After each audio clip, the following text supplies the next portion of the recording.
তোমরা যারা আগামী 9 তারিখ জিএসটি ভর্তি পরীক্ষায় বিজ্ঞান বিভাগ থেকে অংশগ্রহণ করতে যাচ্ছ, তোমাদের অনেক কাঙ্ক্ষিত একটা ক্লাস, এই যে ফিজিক্স এবং ম্যাথ, তোমাদের ওয়ান শট কিছু ক্লাস অর্থাৎ ম্যারাথন কিছু ক্লাস। তো আজকের ক্লাসে আমরা তোমাদের জন্য 200 প্লাস এমসিকিউ রাখছি। দেখো আমার স্লাইড এখানে 200টা আছে। তো ভাইয়া অনেক চেষ্টা করছি তোমাদের জন্য টাইপ করে রাখার জন্য, যেহেতু ভাইয়ার নিজেরও পরীক্ষা চলে, এই জন্য একটু কষ্ট করে ছবি তুলে নিছি যে ইম্পর্টেন্ট এমসিকিউ গুলা। তো এখানে তোমার ফিজিক্স বইয়ের একবারে ফার্স্ট পেপার থেকে সেকেন্ড পেপার, ঠিক আছে, তোমাদের শর্ট সিলেবাসে যা যা আছে ভাই একেবারে প্রত্যেকটা অধ্যায়ের গুরুত্বপূর্ণ যতগুলো এমসিকিউ আছে সবগুলো এমসিকিউ এখানে তুলে আনছি, যাতে তোমাদের অ্যাট লিস্ট হুবহু কমন না পড়লে 20 প্লাস এমসিকিউ তুমি কমন পাইতে পারো, অ্যাট লিস্ট টাইপ কমন পড়তে পারো, মানে সংখ্যা পার্থক্য এরকম থাকবে আর কি। তো চলো আমরা কথা না বলে আমাদের ক্লাসটা শুরু করি। অবশ্যই সবাই মনোযোগ দিয়ে ক্লাসটা করবা, একেবারে ভাইয়া রিভিশন মূলক একটা ক্লাস হবে। তোমাদের এই ক্লাসটা জাস্ট পরীক্ষার আগে একটু দেখে যাবা, ঠিক আছে, একেবারে স্পিড বাড়াই হলো তুমি দেখে যাবা। ওকে, চলো আমরা শুরু করি। এখন চলো প্রথমে আমরা ভেক্টর অধ্যায়টা শুরু করব। এই যে ভেক্টর, ঠিক আছে, সরি, এই যে আমাদের প্রথম এমসিকিউটা আমাদের এটা হচ্ছে ভেক্টর, ঠিক আছে ভাইয়া, এটা হচ্ছে ভেক্টর।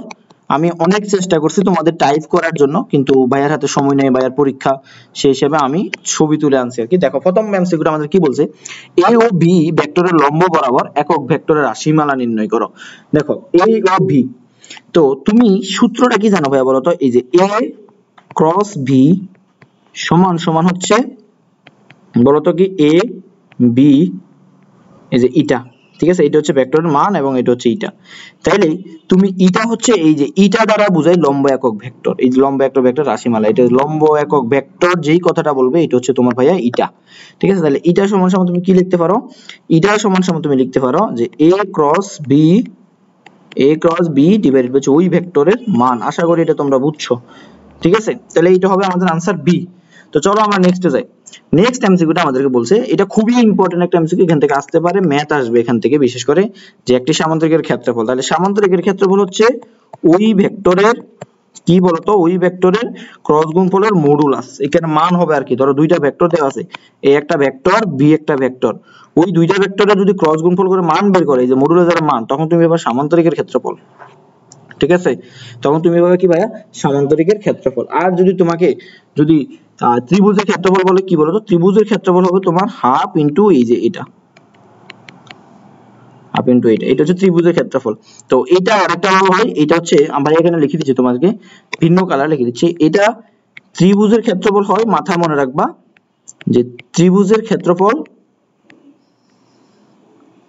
এবং তোমার কি হয় বলতো, এটা যখন কর্ণ দেওয়া থাকবে, এই যে সামান্তরিকের কি দেওয়া থাকবে, কর্ণ, যখন কর্ণ দেওয়া থাকবে, কর্ণ দেওয়া থাকবে, ঠিক আছে। আর এইটা শুধুমাত্র সামান্তরিকের বাহু, এটা হচ্ছে বাহু দেওয়া থাকবে। মাথায় মনে রাখবা যে এইটা এখান থেকে একটা এমসিকিউ আসবে, তোমার আসতে পারে, কেন জানি মনে হচ্ছে। আচ্ছা ওকে, চলো নেক্সটে যাচ্ছি। 3 নম্বর এমসিকিউটা আমাদের কি বলছে, যে এ বি সি তিনটি ভেক্টরের রাশি হলে, যে সি সমান হচ্ছে এ ক্রস বি হলে সি এর দিক কি হবে। দেখো আমরা ভেক্টরের দিক নির্ণয়, মনে আছে এ ও বি তোর লম্ব বরাবর, ধরো এই যে এ একটা ভেক্টর, বি একটা ভেক্টর, এটা হচ্ছে এ ভেক্টর, এটা হচ্ছে বি ভেক্টর। তাহলে এ থেকে বি তে যখন যাই আমরা, ওই যে ডান হাতে স্কোয়ার, তখন তার লম্ব বরাবর এদিকে না, তখন এটা হচ্ছে কি এ ও বি এর সমতলের লম্ব বরাবর, এটা হচ্ছে তার সমতল, এই জিনিসটা হচ্ছে এর সাথে 90 ডিগ্রি লম্ব বরাবর। যদি বি থেকে এ হইতো তাহলে নিচের দিকে হইতো, ঠিক আছে, তখন বি এ এর লম্ব বরাবর হইতো। আশা করি বুঝছো। চলো নেক্সট এমসিকিউ তে যাচ্ছি। পরবর্তীতে আমাদেরকে বলছে যে এই ভেক্টরের ক্ষেত্রে নিচের কোন মানটি সঠিক। ভাইয়া এইটা তুমি 5 স্টার দাও, এইটাতে এখান থেকে একটা এমসিকিউ তোমার আসার সম্ভাবনা খুবই বেশি। অনেকগুলো স্টেপ দিয়ে দিলাম। দেখো এটা ভাই একটা টেকনিক বলবো, ওই টেকনিকে তুমি মাথায় রাখবা, সেটা হচ্ছে যে এখানে একটা আই লিখবা, এখানে একটা জে লিখবা, এখানে একটা কে লিখবা, এখানে একটা অ্যারো দিবা, এখানে একটা অ্যারো দিবা, এখানে একটা অ্যারো দিবা, ক্রস গুণফলের ক্ষেত্রে। তাইলে দেখো যখন তুমি আই ক্রস জে করবা, এই যে আই সাথে জে, তখন কি দেখো তুমি ঘড়ি কাটার কিসে আসো, দিকে আসো, তখন আই যেমন সমান কে হবে। তারপর যদি জে গুণ কে হয়, জে গুণ কে, জে আর কে হলে অপর যেটা বাকি থাকে এটা আই, যদি কে আর আই হয়, কে আর আই, কে আর আই, অপর যেটা বাকি থাকে জে। এখন ভাই আমি যদি তোমাকে বলি যে কে ক্রস জে, দেখো তুমি এটা ঘড়ির কাঁটার দিকে তোমাকে আমি চিত্র আঁকতে বলছি, যখনই তোমার কে থেকে যে উল্টা দিকে যাবে, তখন তোমার কি হবে, বাকিটা হবে, বাকি আরেকটা যেটা আছে এটা হবে, বাট এখানে যদি উল্টা দিকে যাচ্ছ মাইনাস হবে। তাহলে তোমরা আমাকে বলবা যে আই ক্রস কে, এটা কি হবে? i ক্রস কে, এটা অবভিয়াসলি j হবে, বাট মাইনাস হবে, কারণ i থেকে k তে আসছে, তোমার মেইন কাহিনীর উল্টা দিকে আসতেছো। তাহলে এইটা একটু অবশ্যই মাথায় রাখবা, এটা অবশ্যই মাথায় রাখবা, মাথায় রাখা উচিত তোমাদের এটা, ঠিক আছে? ওকে, চলো আমরা নেক্সট এমসিকিউ তে যাচ্ছি। নেক্সট এমসিকিউ আমাদের কি বলছে যে নিচের কোনটি স্কেলার রাশি? এটা হচ্ছে তড়িৎ বিভব, এটা হচ্ছে কি তড়িৎ বিভব। ওকে, তো স্কেলার রাশি আর ভেক্টর রাশি নির্ণয় করার জন্য ভাইয়া একটা ছন্দ লেখা দিচ্ছি, এটা তোমরা মাথায় রাখবা, যে এই একটা আমি ছন্দ মাথায় রাখি, সেটা হচ্ছে ভেক্টর রাশি মনে রাখার, যে লিখবা ছন্দটা হচ্ছে এমন যে ভবে সব প্রিয়তম ভাসে প্রেমে। তাহলে ভবে কি, ভরবেগ, এগুলো ভেক্টর রাশি।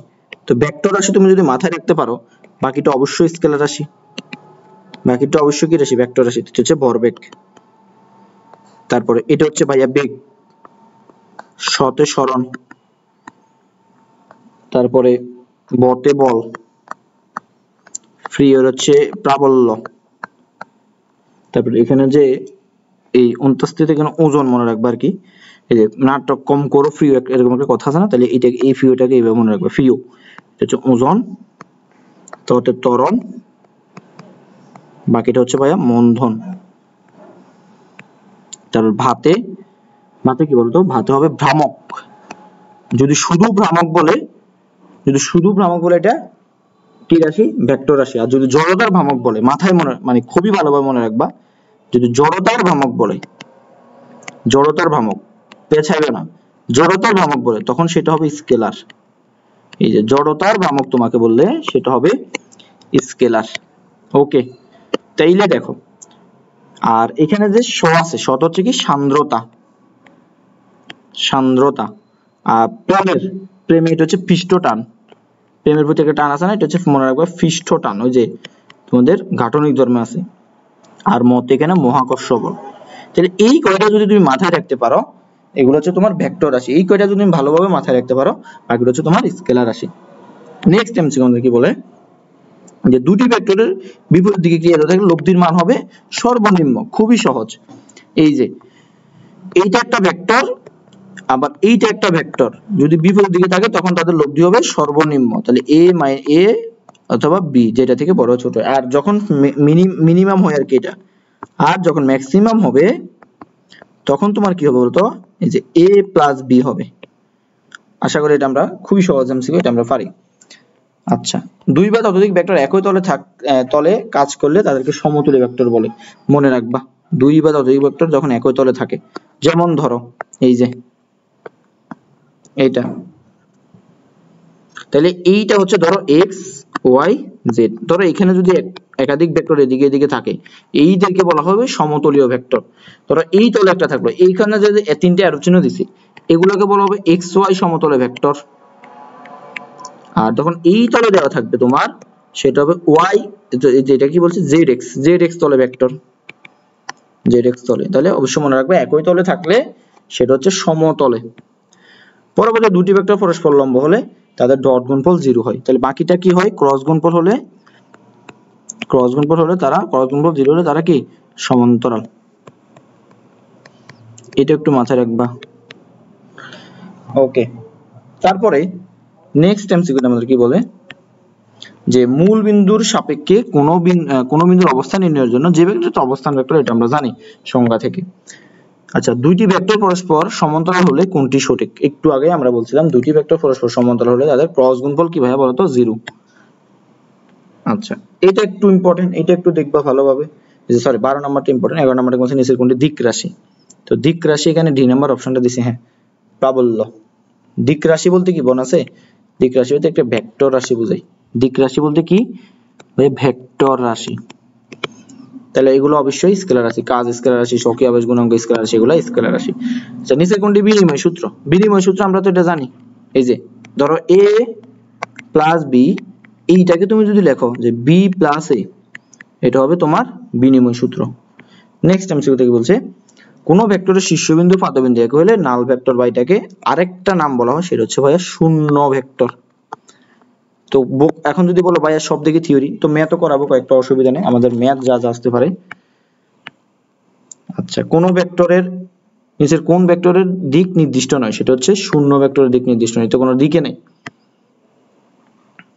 আচ্ছা, এই এমসিকিউটা আমার কেন জানি মনে হচ্ছে এটা খুবই ইম্পর্টেন্ট একটা এমসিকিউ, ম্যাথটা দিছে।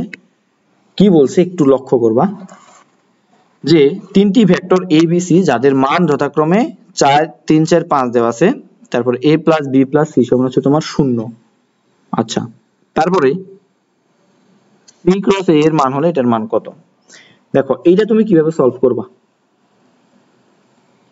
তুমি এই যে এর মান না তোমাকে নির্ণয় করতে বলছে, দেখো ভাইয়া কিভাবে সলভ করি এটা। ধরো সি একটা ভেক্টর আর এ, এটা খুবই ইম্পর্টেন্ট, হ্যাঁ। তাহলে তুমি কি করবা, এই যে তুমি এই a কে একটা ভেক্টর ধরবা, a কে একটা ভেক্টর ধরবা, তাহলে ধরো এটা a এটা b, a b হলে কি হবে, a b sin থিটা না, ক্রস গুণফল, তাহলে a লিখলাম, এটা a কে আমরা a ধরলাম আর এই পুরোটাকে b ধরলাম, তাহলে a b sin theta, a b, a b, তাহলে a b মানে কত, এই যে এই পুরোটা, ঠিক আছে, a b sin theta, a b sin theta, তারপর বাকিটা হচ্ছে আমাদের কত, ইটা। তাহলে আমাদেরকে বের করতে হবে কি, যে এটার মান বের করতে হবে। তাহলে আমরা কি এটাকে এভাবে লিখতে পারি না, যে এগুলো তো অবশ্যই মান, এগুলা হচ্ছে তোমার অবশ্যই এটা মান, তাহলে a b c লিখতে পারি আমরা। a b c লিখলে এটা হচ্ছে sin 90 ডিগ্রি আর এটা হচ্ছে ইটা। তাহলে এই যে a b c এর মান তোমাকে দেওয়া আছে না 4 3 এবং হচ্ছে 5, তাহলে তুমি এখানে লিখবা যে কি 4 3 5, sin 90 ডিগ্রি মান 1।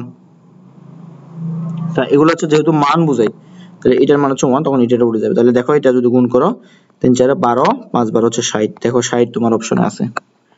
খুবই ইম্পর্টেন্ট, এটা খুবই ভালোভাবে দেখবা, চলে আসতে পারে এগুলো টেকনিক্যালি একটু এমসিকিউ গুলো, বুঝছো? আচ্ছা, তো চলো নেক্সট এমসিকিউটা তোমার কি বলছে, যে ভেক্টর ABC এর মান যথাক্রমে 4 5 হলে ভেক্টরদের মধ্যবর্তী নম্বরটি। এইটা একটু শর্টকাটে মাথায় রাখবা, এই রকম যখন এমসিকিউ আসে পরীক্ষার তো তুমি এত বুঝে করতে পারবে না। এই যে যখন সমকোণী ত্রিভুজ আকারে দিবে, দেখো 12 5 13, তারপর হচ্ছে 4 5 3, হ্যাঁ, এগুলা হচ্ছে কি তোমার সমতল সমকোণী ভেক্টর, যে এইরকম আর কি। ধরো এটা হচ্ছে 13, এটা হচ্ছে 12, এটা হচ্ছে 5, তাহলে এটা সমকোণ। অথবা এটা হচ্ছে 13, এটা হচ্ছে 5, এটা হচ্ছে 12, এটা কি সমকোণ। তাহলে এটা মাথায় রাখবে, এই যখন সিরিয়াল থাকবে তখন এটা অবশ্যই 5/2 বা 90 ডিগ্রি। নেক্সট এমসিকিউ যাই। নেক্সট এমসিকিউ আমাদের যেই ম্যাথটা দিয়েছে, যে দুটি ভেক্টর যথাক্রমে এত এত দেওয়া আছে x এর কোন মানের জন্য এই ভেক্টর সমান্তরাল হবে। তো ভাইয়া সমান্তরাল হইলে এটার ক্রস গুণফল 0, তাহলে তুমি কি এত কষ্ট করবা, তুমি শর্টকাটে করবা, তুমি তো স্মার্ট, হ্যাঁ, তুমি করবা শর্টকাটে। সমতলীয় ভেক্টর হইলে আরেকটা সূত্র আমরা জানি, যেহেতু সহগ দ্বয়ের মান সমান, ঠিক আছে। ধরো এই যে সমতলীয় ভেক্টর হলে আরেকটা আমরা জানি কি, ধরো এই যে a ভেক্টর সমান সমান যদি এইটা হয় ai প্লাস ধরো bj। আচ্ছা, এইভাবে না দিয়ে আমরা সরাসরি एग्जांपलটা দিচ্ছি। এখানে a ভেক্টরটা এটা দেওয়া আছে না ভাইয়া, দেখো তো a ভেক্টরটা এটা দেওয়া আছে, b ভেক্টরটা এটা দেওয়া আছে, তাইলে যখন এই দুটো সমান্তরাল হবে তখন তাদের i এর সহগ, j এর সহগ এবং k এর সহগের অনুপাত সমান হবে। তাইলে তুমি লিখতে পারো এখানে, যে এখানে i এর সহগ কত 2 ডিভাইডেড বাই এখানে i এর সহগ কত x, ইকুয়াল টু লিখতে পারবে। এটা অবশ্যই শর্টকাটে সলভ করবা, ঠিক আছে। দেখো ভাইয়া কিন্তু তোমাকে একেবারে শর্টকাট সহ সলভ করাবো। তাইলে এখানে এটা হচ্ছে 3 তোমার, এটা হচ্ছে 6, তারপরে এটা হচ্ছে তোমার -4, এটা হচ্ছে -8, তুমি বের করবে x, তাহলে এটা তোমার দরকার নাই, দুইটাকে দেখে সলভ করো। কত 3x হচ্ছে কত 6 দুগুণা 12, তাইলে x কত হয় 4, 4 কি অপশন আছে, আছে। দেখো শর্টকাটে করবা এটা, এইটা যদি তুমি ক্রস গুণন করতে যাও তোমার পরীক্ষার টাইম শেষ, ঠিক আছে। এই যে নেক্সট এমসিকিউ তে যাচ্ছি, দুইটি ভেক্টর a এর মান কত হলে সমান্তরাল হবে, দেখো একই, তাহলে এইটাকে তুমি কি ধরবা ভাইয়া, এই যে সহগ দ্বয়ে ধরবা, ওই ক্রস গুণন করতে যাইবা না, ওটা তো অনেক সময় লাগবে। তাহলে i এর সহগ এখানে কত 1, i এর সহগ এখানে কত a ইকুয়াল টু j এর সহগ এখানে কত -3, j এর সহগ এখানে কত 6, তাহলে আর লাগবে না, ওইটা ধরে রাখবে না। তাহলে তুমি -3a সমান সমান 6, তাহলে a সমান সমান তোমার কত আছে -2, এই যে এইটা -2, ঠিক আছে। নেক্সট যাও, মনে রাখবা জিএসটি ভর্তি পরীক্ষা তোমার কোশ্চেন কিন্তু অনেক ছোট থাকবে। আচ্ছা, দুইটি বলের লব্ধি, আর একটা ইম্পর্টেন্ট এমসিকিউ দেখো ভাইয়া, তোমাকে একেবারে যতগুলো ইম্পর্টেন্ট এমসিকিউ আছে সবগুলো এমসিকিউ একেবারে ধরে ধরে সলভ করাবো। তুমি শুধু ভাইয়া ক্লাসটা শেষ পর্যন্ত দেখো, শুধু তোমার কাজ হবে শেষ পর্যন্ত মনোযোগ সহকারে ক্লাসটা দেখবা, ঠিক আছে? চলো, দুইটি বলের লব্ধি 40 নিউটন, বড় বলটির মধ্যে ছোট বলটির মান 30 নিউটন, এদের লব্ধি ছোট বলের সাথে লম্ব বরাবর ক্রিয়া করে বল কত হবে? আচ্ছা, এইটা দেখো, এইটা একটা শর্টকাটে তুমি সলভ করতে পারো কোনো অঙ্ক না করে, বুঝছো? কিভাবে করবা? যেমন দেখো লম্ব বলছে না, তাহলে মনে আছে লম্ব বললে আমরা যখন বলি যে 3 4 এটা হচ্ছে 5, তাইলে এখানে দেখো এটা 3 এটা 4, বাকিটা অবশ্যই 5 যুক্ত হবে, এখানে একটা শূন্য বেশি আছে। আমি হলে এটা ম্যাথ করতাম, এটা শর্টকাটে করে ফেলতাম, ঠিক আছে? এটা শর্টকাটে করবা, এখন ম্যাথ করার সময় নেই। এই যে পরীক্ষা হলে কিন্তু তুমি ম্যাথ করার সময় পাবা না, তাহলে এইটা যে সমকোণী ত্রিভুজ ধরে করে ফেলবা। এটা তোমাকে মাথায় রাখবা, সমকোণী ত্রিভুজ এটা 3 হলে এটা 4 হলে এটা 5, তারপরে এইটা 13 হলে এইটা 12 হলে এইটা 5, তারপরে এইটা 13 হলে এইটা 5 হলে এইটা 12, এগুলো খুবই ভালোভাবে মাথায় রাখবে। দেখো ভাইয়া কিন্তু এটা শর্টকাটে সলভ করে ফেলছি, তো তোমাকে শর্টকাটে সলভ করাটা জানতে হবে পরীক্ষার হলে, নাইলে কিন্তু তুমি ফিসাই যাবা। চলো নেক্সট। আচ্ছা, বলছি পি ও কিউ একটি সামান্তরিক দুটি সন্নিহিত বাহুর নির্দেশ করে, তাহলে ক্ষেত্রফল নির্ণয় করো। এখন ক্ষেত্রফলটা কিভাবে নির্ণয় করবা? এতে ক্রস গুণফল করে তারপর মান নির্ণয় করবা। এই যে তোমার এখানে দেওয়া আছে, এই যে ফি ভেক্টর আর কিউ ভেক্টর দেওয়া আছে, তাহলে এগুলো ক্রস গুণফল করবা, শর্টকাটে করো, যে ফি ক্রস কিউ এত কিছু না বসাই, তাহলে কি হবে? যে আই জে কে, তাহলে এখানে হবে কত? 1 - 1, তারপর হচ্ছে 1, তারপর 1 1 - 1, এটাকে সলভ করো, এই যে আই কে রাখো, হ্যাঁ এইটা বাদ, তারপর এখানে কি থাকে? এটা বাদ হলে -1, দেখো -1 - 1 হচ্ছে তোমার 1, -1, এটা গুণ, এটা গুণ, তারপরে মাইনাস জে, আশা করি এটা তুমি পারবা। মাইনাস জে এখানে কত? -1 - 1, তারপরে প্লাস কে ইনটু +1 হ্যাঁ, তারপরে এইটাকে তুমি ক্যালকুলেশন করলে কত আসে? যে এইখানে 0 হয়ে যায়, এটা তাহলে আসে কত? 2j + 2k। এখন এটা তোমাকে মান বের করতে হবে, তাহলে মান মানে হচ্ছে মডুলাস, যে পি ক্রস কিউ এর মান, দ্যাট মিন্স এটা মডুলাস বের করলে √2² + 2², তাহলে 4 + 4, তাইলে এখানে কত? √8 কে লিখতে পারো 2 কি লিখতে পারো? যে 8 কে তুমি লিখতে পারো 4 × 2, আবার 4 কে লিখতে পারো 2√2। দেখো, হ্যাঁ, কত সহজ এগুলা, আশা করি বুঝছো। নেক্সট চলো, বলছে যদি আরেকটা ইম্পর্টেন্ট এমসিকিউ ভাইয়া, খুবই ইম্পর্টেন্ট, যদি তুমি ভাইয়ার ক্লাসটা মনোযোগ দিয়ে দেখো, তোমার জাস্ট তুমি ক্লাসটা মনোযোগ দিয়ে দেখো আর পরীক্ষার হলে ভাইয়ার কথা স্মরণ করবা। আচ্ছা, বলছে এই দুইটা ভেক্টর, এটা বলতে ছিল খুবই এমসিকিউ, এটা আমি বলবো যে এটা মুখস্থ করে যাবে 90 ডিগ্রি হবে, তারপর আমি তোমাকে ব্যাখ্যা দিচ্ছি কেন 90 ডিগ্রি হবে। দেখো দেওয়া আছে এটা, তাহলে a - b, তারপর হচ্ছে a + b, এই দুইটা তোমার দেওয়া আছে, তাহলে এইগুলা কি দেওয়া আছে?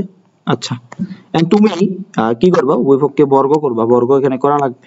কেন বর্গ করা লাগবে মনে আছে? এই যে ওই যে, আর ভেক্টরের সূত্র কি লব্ধির? a + b এর, যে a + b ভেক্টরের সূত্র, লব্ধির সূত্র হচ্ছে a² + b² + 2ab cos θ। এই জন্য ভাইয়া রুটটাকে সরানোর জন্য বর্গ করছে, বর্গ করলে এখানে দেখো কত আসে। তাহলে এই মাইনাসকে তুমি এভাবে লিখতে পারো না, দেখো আমি একটা যদি বাড়াই, এই মাইনাসকে তুমি এইভাবে লিখবা, বুঝছো? এই যে মাইনাসটাকে এইভাবে লিখবা। তাইলে দেখো কি করি, এখানে হচ্ছে a + b হোল², তাইলে দেখো এখানে কি করবা, এই যে বর্গ a + b হোল² সূত্র না, তাহলে এই সরি লব্ধির সূত্র, তাহলে a² + b², তারপর কত মাইনাস আসবে এখানে -2ab cos, এই যে এদের মধ্যবর্তী কোণ আর কি, ঠিক আছে? এদের মধ্যবর্তী কোণ থিটা ধরো, তো এটা ধরো থিটা, তারপর এইখানে একইভাবে a² + b² + 2ab cos θ, ঠিক আছে? ওকে, তাইলে এখানে থাকে কত? a + b থাকে, এখানে তোমার 4ab cos θ থাকে, 4ab, দেখো এখানে a + a² কাটা, এখানে থাকে 4ab cos θ = 0, দ্যাট মিন্স এইটা = 0, দ্যাট মিন্স cos θ = 0, থিটার মান কত ডিগ্রি হলে থিটার মান হচ্ছে 90 ডিগ্রি। দেখো থিটার মান 90 ডিগ্রি। তো তুমি এটা মাথায় রাখবে, এমসিকিউটা মাথায় রাখবে, প্লাস মাইনাস এটা একটু মনে রাখবা, পরীক্ষার আগে তো মাথায় রাখাটা বেশি কঠিন হবে না। যে ভাই ব্যাখ্যাটাও দেখাই দিছি, ঠিক আছে। চলো নেক্সট বলছে যে নিচের বলগুলির মধ্যে, দেখো আমাদের কিন্তু ভেক্টর শেষ, ঠিক আছে। তো ভেক্টরে যত রকমের এমসিকিউ তোমার দরকার ভাই কিন্তু সব রকম দেখাই দিছি। তো ভেক্টরে দেখো আমরা আমাদের আর কোনো শর্টকাট আছে কিনা আমরা একটু যদি দেখি। ভেক্টরের আর শর্টকাট বলতে এখানে কিছু নেই, তুমি ভাইয়া যেগুলা বলছি এগুলা যদি মাথায় রাখতে পারো তোমার জন্য এনাফ, ঠিক আছে। সূত্র তো পারবাই আশা করি, ঠিক আছে। যদি তোমাদের সূত্রগুলো লাগে অবশ্যই ভাইয়াকে নক দেবা। সূত্রের জন্য ভাইয়াকে এই নাম্বারে নক দিবা, এই যে এই নাম্বারে নক দিবা সূত্রের জন্য। তো চলো আমরা নিউটন বলবিদ্যা শুরু করি। এটা হচ্ছে বলবিদ্যা। ইতিমধ্যে কিন্তু আমাদের একটা চ্যাপ্টার শেষ। চলো বলবিদ্যার প্রথম নাম্বার কি বলছে দেখো, এই টাইপটা খুবই ইম্পর্টেন্ট। এইখানে এই তথ্য থেকে কেন জানি আমার মনে হয় চলে আসবে, ঠিক আছে। বলছে নিচের বলগুলির মধ্যে কোনটি সবচেয়ে শক্তিশালী বল। তাহলে শক্তিশালী বলের মধ্যে এইটা তো তোমরা খুবই কমন, সবল নিউক্লিয় বল। তাহলে এইটার কমনটা একটু মাথায় রাখবা। প্রথম হচ্ছে সবল নিউক্লিয় বল, এখান থেকে এই জোন থেকে একটা এমসিকিউ আসে, সবল নিউক্লিয় বল। তারপরে হচ্ছে তোমার তড়িৎচুম্বকীয় বল, সংক্ষেপে লিখি তড়িৎচুম্বক। তারপর হচ্ছে তোমার দুর্বল, তারপর হচ্ছে মহাকর্ষ। এই চারটা মৌলিক বলের মধ্যে এগুলো হচ্ছে এদের কমন, ঠিক আছে। সবল নিউক্লিয় বল, তড়িৎচুম্বকীয় বল আর হচ্ছে দুর্বল বল। তাহলে সবল নিউক্লিয় বল কোন কণার বিনিময়ে, এটা হচ্ছে মেসন কণার বিনিময়ে। তারপরে তড়িৎচুম্বকীয় বল কোন কণার বিনিময়ে, এটা হচ্ছে ফোটন কণার বিনিময়ে। দুর্বল নিউক্লিয় বল বোসন কণার বিনিময়ে। আর এটা হচ্ছে গ্র্যাভিটন নামক কণার বিনিময়ে। ভাইয়া এইটা খুবই ইম্পর্টেন্ট, এই তথ্যটা দেখো, এই তথ্যটা একটু মাথায় রাখবে ভাইয়া, ঠিক আছে। এই যে এই তথ্যটা একটু মাথায় রাখবা। এখান থেকে একটা এমসিকিউ কেন জানি মনে হচ্ছে তোরা এই কণা দিয়ে দিতে পারে, ভাইয়াকে হলে বলিও যে, ঠিক আছে। চলো কোন বৃত্তের ব্যাসার্ধের সমান বৃত্তচাপ বৃত্তের কেন্দ্রে যে কোনো উৎপন্ন করে তাকে কি বলে বলো তো। কোন বৃত্তের, তাইলে দেখো কোন বৃত্তের ব্যাসার্ধের সমান বৃত্তচাপ বৃত্তের কেন্দ্রে, ব্যাসার্ধের সমান বৃত্তচাপ, ব্যাসার্ধের এই যে বৃত্তের ব্যাসার্ধের সমান বৃত্তচাপ যদি বৃত্তের কেন্দ্রে, তাহলে এটাকে কি বলবো তো, এটাকে মনে রাখবা, এটাকে এক রেডিয়ান বলে। কি বলে? রেডিয়ান বলে। এই অধ্যায়ে আমরা যতগুলো ম্যাথ করব ডিগ্রিতে বসাবে না, রেডিয়ানে। চলো নেক্সট বলছে হাত ঘড়ির ঘন্টার কাঁটার পর্যায়কাল কত। আচ্ছা ঘন্টার কাঁটার পর্যায়কাল কত, দেখো এটা হচ্ছে তোমার ঘড়ি, ঘন্টা। এই ঘন্টার কাঁটা একবার যদি ঘুরে আসে এখানে কতটা দাগ থাকে বলতো, এই যে 12, 1, 2, 3, 4, 5, 6, 7, 8, 9, 10, 11। তাহলে একবার ঘুরে আসতে ঘন্টার কাঁটা 12 ঘন্টা না ভাইয়া? খুবই সহজ না এটা, দেখো। তারপরে একটি ঘড়ির মিনিটের কাঁটার প্রান্ত এবং মধ্যস্তরের কৌণিক বেগ কত। দেখো কৌণিক বেগ কি বলছে, মধ্যস্তরের কৌণিক বেগ। একটি ঘড়ির মিনিটের কাঁটার প্রান্ত ও মধ্যস্তরের কৌণিক বেগ এটা উভয় স্তরের সমান হবে, মনে রাখবা। এই যে ঘড়ির কাঁটা ধরো, এটা একটি ঘড়ির কাঁটার মিনিটের কাঁটার প্রান্ত, এই যে মিনিটের কাঁটার প্রান্ত, আর হচ্ছে মধ্যস্তরের কৌণিক বেগ। একটি ঘড়ির মিনিটের কাঁটার প্রান্ত এবং মধ্যস্তরের কৌণিক বেগ। ধরো এখানে যে কৌণিক বেগ আর এখানে যে কৌণিক বেগ, এটা তো দুইটাই একই সাথে ঘুরতেছে না। কোশ্চেনটা ভালোভাবে দেখো, এটা দুইটাই একই সাথে ঘুরতেছে না। ধরো এখানে একটা কোণা, এখানে একটা কোণা, তাইলে এদের উভয় স্তরে কি থাকবে, সমান থাকবে। সাইকেল আরোহী বাঁকের কেন্দ্রের দিকে হেলতে হয় কেন। সাইকেল আরোহী বাঁকের কেন্দ্রের দিকে হেলতে হয় কেন, এটা বলো তো কেন। এটা তো তোমরা একাডেমিক অনেক ভালো করছো, কেন্দ্রমুখী বলের কারণে, ঠিক আছে। সাইকেল আরোহী কেন্দ্রমুখী বলের কারণে বাঁকের কেন্দ্রের দিকে হেলে যেতে হয়। তারপরে আমরা এখন আগে থিওরিমূলক দেখবো, তারপর কিছু অনেকগুলো ম্যাথ দেখবো। বস্তুর কৌণিক ভরবেগের পরিবর্তনের হার কি বলতো, বস্তুর কৌণিক ভরবেগের পরিবর্তনের হার। কৌণিক ভরবেগের পরিবর্তনের হার জড়তার ভ্রামকের সমান হবে। কৌণিক ভরবেগটা কি, এল। দেখো রৈখিক ভরবেগ সমান কি জানো ভাই, একটা দেখে দিচ্ছি। রৈখিক ভরবেগ সমান যেমন ফি জানো, এম বি না। আর কৌণিক ভরবেগকে তোমাকে এল দ্বারা প্রকাশ করা হয়, আর জড়তার ভ্রামক এটা হচ্ছে আই, হচ্ছে ওমেগা। দেখো রৈখিকভাবে যেটাকে তুমি ভরবেগ বলো, কৌণিকভাবে তুমি এটাকে এল বলবা। আর রৈখিকভাবে যেটা তুমি ভর বলো, কৌণিকভাবে এটাকে জড়তার ভ্রামক বলবা। রৈখিকভাবে যেটা বেগ, কৌণিকভাবে এটা ওমেগা। তাইলে দেখো কৌণিক ভরবেগের পরিবর্তনের হার, এই যে কৌণিক ভরবেগের পরিবর্তনের হার, এই যে কৌণিক কার সমান, জড়তার ভ্রামকের সমান। বুঝছো?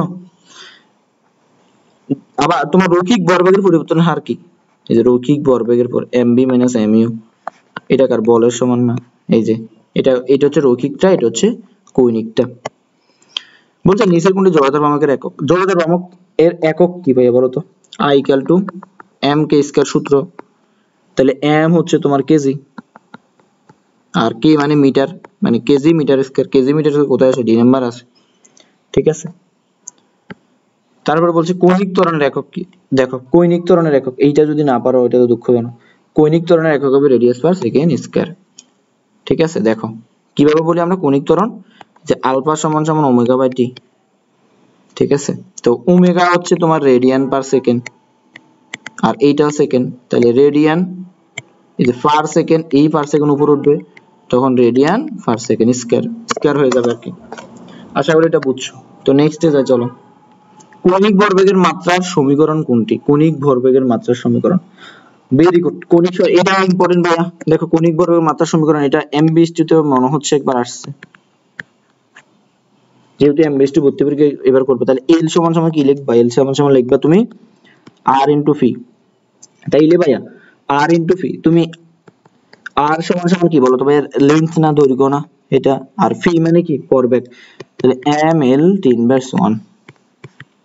তাইলে এখানে এম এল স্কয়ার 3/1, এটা হচ্ছে তোমার, এটা কত নম্বর অপশন আছে?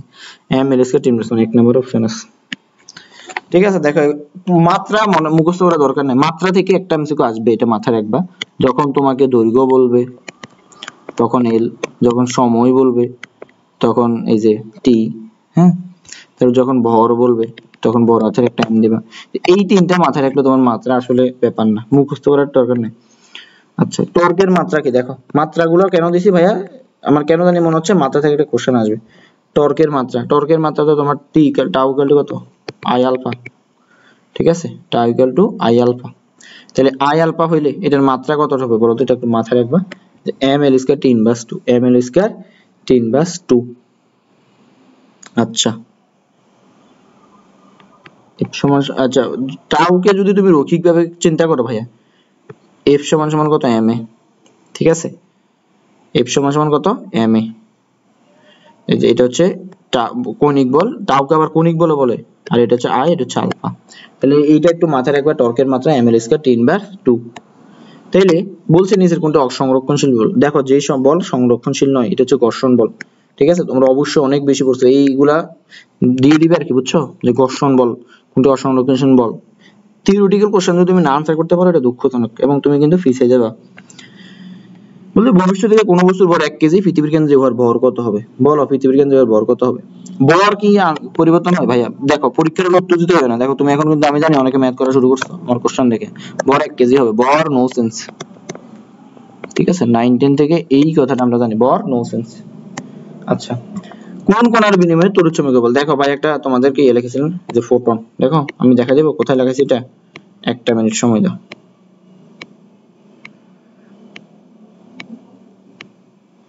কোন কণার বিনিময়ে, এই দেখো কোন কণার বিনিময়ে, ফোটন না, তড়িৎচুম্বকীয় বল। তাহলে এইটা একটু মাথায় রাখবে ভাইয়া, ফোটন কণার বিনিময়ে। ঠিক আছে?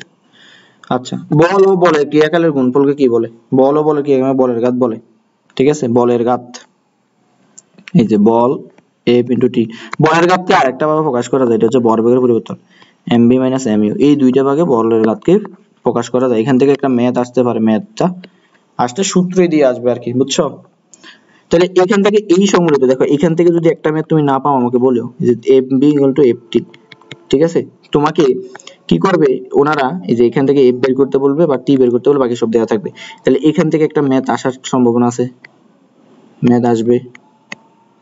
ঠিক আছে? এখান থেকে একটা ম্যাথ আসবে, খুবই ইম্পর্টেন্ট।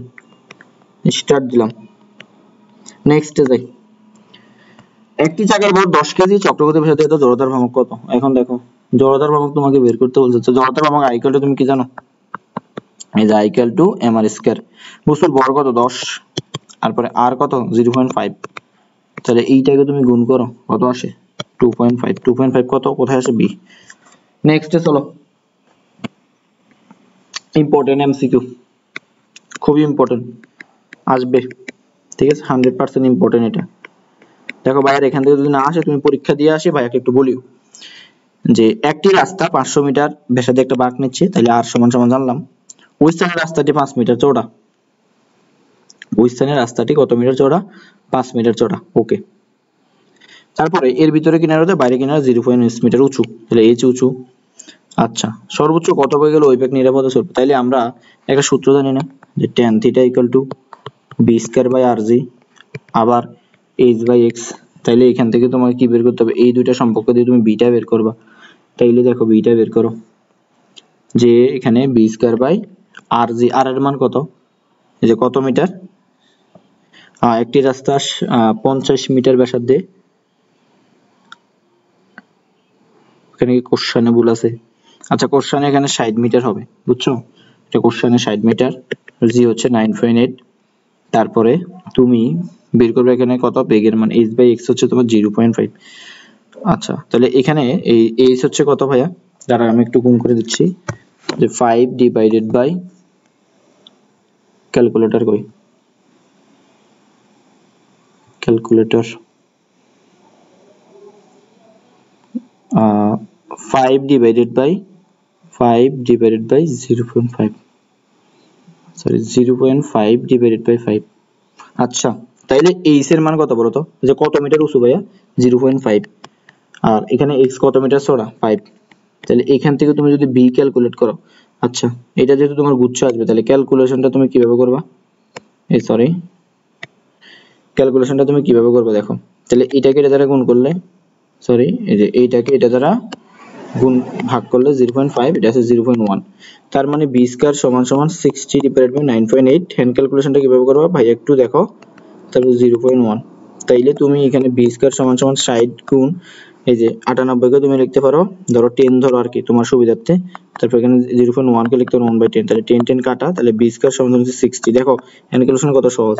তাইলে তোমার এখানে কত হবে বলো তো, তোমার এখানে হবে এই যে b স্কয়ার তো 98 কে 10, আচ্ছা 98 কে তুমি 10 ধরিও না, 98 কে তুমি 98 ধরো, 98 ডিভাইডেড বাই 10, আর এখানে হবে 1 ডিভাইড বাই 10, তাহলে 6 ইনটু 98 ডিভাইড বাই 100।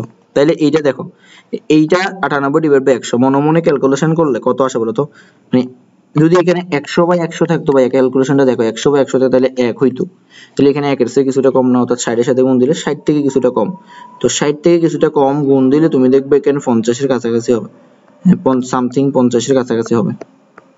তো 50 কে রুট করলে কত, 7 কে রুট করলে 49, তাহলে এখানে আনসার কাছাকাছি কি আছে 7, এর উত্তর হবে 7। বুঝছো এটা হ্যান্ড ক্যালকুলেশন কিভাবে করবা, হ্যান্ড ক্যালকুলেশনটা একটু দেখে যাবে ভাইয়া। তাহলে নেক্সট চলো, বলছে এইটাও আরেকটা ইম্পর্টেন্ট এমসিকিউ, যে চক্রগতির ব্যাসার্ধ দেওয়া আছে কে, বস্তুর ভর দেওয়া আছে m, জড়তার ভ্রামক নির্ণয় করতে বলছে, তাহলে i সমান সমান m কে স্কয়ার, m কত 0.5, k কত 0.5 হোল স্কয়ার, তাহলে 0.5 ইনটু 0.5 ইনটু 0.5, তাহলে 0.5 কে তুমি লিখতে পারো 5 divided by 10, 5 divided by 10, 5 divided by 10, তাহলে এটার উত্তর কত আসে 125 ডিভাইডেড বাই হচ্ছে 1000, তাহলে 0 3টা 1টা 2টা 3টা, তাহলে 0.125। দেখো কত সহজ হ্যান্ড ক্যালকুলেশন, কত সহজ হ্যান্ড ক্যালকুলেশন, ভয় পাবা না ভাই, ঠিক আছে।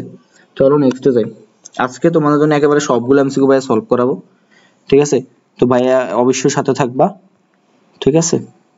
ওকে, 10 কেজি ভরের 0.5 চক্রগতি ব্যাসার্ধের বিশিষ্ট একটি ঘূর্ণ চাকার ক্রিয়ারত দ্বন্দ্বের মোট মোমেন্ট হইলো এত, তাহলে ত্বরণ কত। আচ্ছা, তাইলে এখানে দেখো তোমার কি দেওয়া আছে, তুমি একটা সূত্র জানো tau equal to I alpha, তাহলে আলফা ইকুয়াল টু কত বলো তো, আলফা ইকুয়াল টু হচ্ছে টাউ বাই কি বলতো ভাইয়া আই।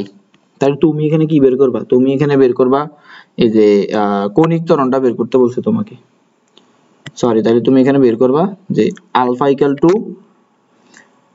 এটা হচ্ছে টাউ, সরি আমি আবার শুরু থেকে লিখতেছি এটা জিনিসটা, তুমি কি জানো, তুমি জানো tau equal to I alpha, তাহলে তুমি বের করবে আলফা, আলফা সমান সমান হচ্ছে tau divided by I, I এর মানটা তুমি জানো না, টাউর মানটা তুমি জানো, টাউর মানটা কত 10, আই এর মানটা কত, আই সমান এম আর স্কয়ার, তাহলে এম হচ্ছে কত 10 আর হচ্ছে কত 5, 0.5 স্কয়ার, তাহলে এইটাকে তুমি ক্যালকুলেশন করো। দেখো ভাইয়া কিন্তু তোমাকে হ্যান্ড ক্যালকুলেশনও দেখা দিচ্ছি, তাহলে 10 ডিভাইডেড বাই 10 আর এখানে কত 0.5 স্কয়ার, তাইলে দেখো এইটা 10 10 কাটা, তাহলে 1 by 5 divided by 10 whole square, তাইলে এখানে উপর হচ্ছে 100 নিচে হচ্ছে 25 ডিভাইড বাই 4। দেখো হ্যান্ড ক্যালকুলেশন কোনো বাচ্চাদের অঙ্ক, হ্যান্ড ক্যালকুলেশন কোনো ব্যাপার না, এগুলো বাচ্চারা করে, ঠিক আছে। চলো নেক্সটে যাই। নেক্সট এমসিকিউটা আমাদের কি বলছে, নেক্সট এমসিকিউটা আমাদেরকে বলছে যে কোনো অক্ষ সাপেক্ষে 20 নিউটন বস্তু জড়তার ভ্রামক এত হলে চক্রগতি ব্যাসার্ধ কত। হ্যাঁ, আই সমান এম কে স্কয়ার, তাহলে আমরা জানি আই সমান সমান এম কে স্কয়ার, বের করতে হবে কিভাবে বলো তো, কে K equal to root over I by M. তুমি জাস্ট ভাইয়ের ক্লাসটা যদি করে যাও দেখবা এখান থেকে হুবহু কমন পাইতে পারো। তাহলে আই এর মান কত 100, এম এর মান কত 20, তাইলে কত আসে, এই যে এটাকে কাটলে তোমার 0 কাটা 5 আসে, তাহলে রুট 5। দেখো রুট 5 এখানে অপশনে দেওয়া আছে, স্যাররা জানে তুমি এটা ক্যালকুলেশন করতে কষ্ট হবে। 40 নামা যায়। আচ্ছা, তো 85 গেলে আমরা একটা বিরতি দিব, আবার 50 গেলে একটা ছোট ছোট বিরতি দিব আর কি, তোমরা বিরতি পাবা না ভাই, একটু বিরতি নিব। আচ্ছা, বলছে 20 বার ঘোরার পর একটি বৈদ্যুতিক ফাঁকার কৌণিক বেগ কত হবে এটা জিজ্ঞেস করছে। কৌণিক বেগ, আচ্ছা কৌণিক বেগ এখানে বলছে 30 রেডিয়ান হতে হ্রাস পেয়ে 10 রেডিয়ান হয়, তাইলে দেখো 30 রেডিয়ান হতে হ্রাস পেয়ে 10 রেডিয়ান হয়, তাইলে তোমার শুরুতে কত ছিল, তাহলে তুমি একটা সূত্র জানো না ভাইয়া, বলো তো। এই যে তুমি এস সমান সমান সরি বি স্কয়ার সমান সমান ইউ স্কয়ার একটা সূত্র জানো না, জাস্ট দেখো এই এমসিকিউটা ভাই ইম্পর্টেন্ট, আমার কেন জানি মনে হচ্ছে এগুলা দিয়ে দিতে পারে এবার এমবিএস2। তাইলে দেখো এই যে সূত্রটা হচ্ছে তুমি জানো যে বি স্কয়ার সমান সমান এ স্কয়ার প্লাস 2as, তাহলে ওমেগা স্কয়ার সমান সমান হচ্ছে omega initial square 2 alpha theta. তোমাকে বের করতে বলছি কৌণিক মন্দন, আলফাটা বের করতে বলছে, তাহলে আলফা সমান সমান তুমি কি লিখতে পারো যে এটা হচ্ছে final omega final whole square minus omega initial square divided by হচ্ছে 2 থিটা। তাহলে ক্যালকুলেশনটা কি হবে, ওমেগা ফাইনালটা কত 10, 10 square minus third omega initial হচ্ছে 3 স্কয়ার সরি 30 স্কয়ার 2 থিটা, থিটার মান কত, এখানে কতবার করছে 20 বার, 2n পাই, তাহলে 2n পাই, তাহলে হচ্ছে 20 পাই, 2n পাই। থিটা ইকুয়াল টু আমরা 2n পাই জানি না, এই জন্য থিটা ইকুয়াল টু কি জানি ভাইয়া 2n পাই। তাইলে এখন দেখো এটা ক্যালকুলেশন করবা, এটা ক্যালকুলেশন করলে কত আসে, এটা ক্যালকুলেশনটা ভাইয়া তুমি একটু করবা, ভাই সময়ের জন্য দেখা দিচ্ছি না, এটার ক্যালকুলেশন তোমার কত আসে। আচ্ছা এটা ক্যালকুলেশন পাই আসে, 3.18 সরি 5 এর মতন সামথিং কিছু একটা আসে আর কি, এই জন্য 3.18 দিলাম। আশা করি প্রসেসটা বুঝছো, ক্যালকুলেশনটা এখানে নিজে করবা, সহজ আছে। হ্যাঁ, এই যে 10 স্কয়ার 100 300 ট্রাই করবা আর কি নিজে। আচ্ছা এটা দেখো ভাইয়া 4 কেজি এবং 6 কেজি বরের দুটি বস্তু যথাক্রমে 10 মিটার পার সেকেন্ড এবং 5 মিটার সেকেন্ড একই দিকে চলার সময় একে অপরকে ধাক্কা দেয়, ধাক্কার পর একত্র যুক্ত হয়ে মিলিত বেগ কত। আচ্ছা তাহলে মিলিত বেগ কত, মিলিত বেগ সমান সমান m1 u1 plus m2 u2 সমান সমান m প্লাস m1 m2 আর হচ্ছে b, তাহলে b টা তুমি বের করবা, তাহলে 4 গুণ 10 তারপর 6, এটা হচ্ছে m1 এটা হচ্ছে m2 এটা হচ্ছে u1 এটা হচ্ছে u2, তোমাকে b সমান সমানটা বের করতে হবে। তাহলে 4 যেটা 6 কেজি বরের বেগ কত ছিল 10 ডিভাইডেড বাই বস্তুর ভর হচ্ছে 4 প্লাস 6, তাহলে 4 10 40 প্লাস 6 10 60 ডিভাইডেড বাই 10, তাইলে 100 ডিভাইডেড বাই 10, তাইলে ভাই 100 কে 10 দ্বারা ভাগ দিলে কত 10। দেখো কত সহজ, এগুলো কি করা লাগবে আসলে,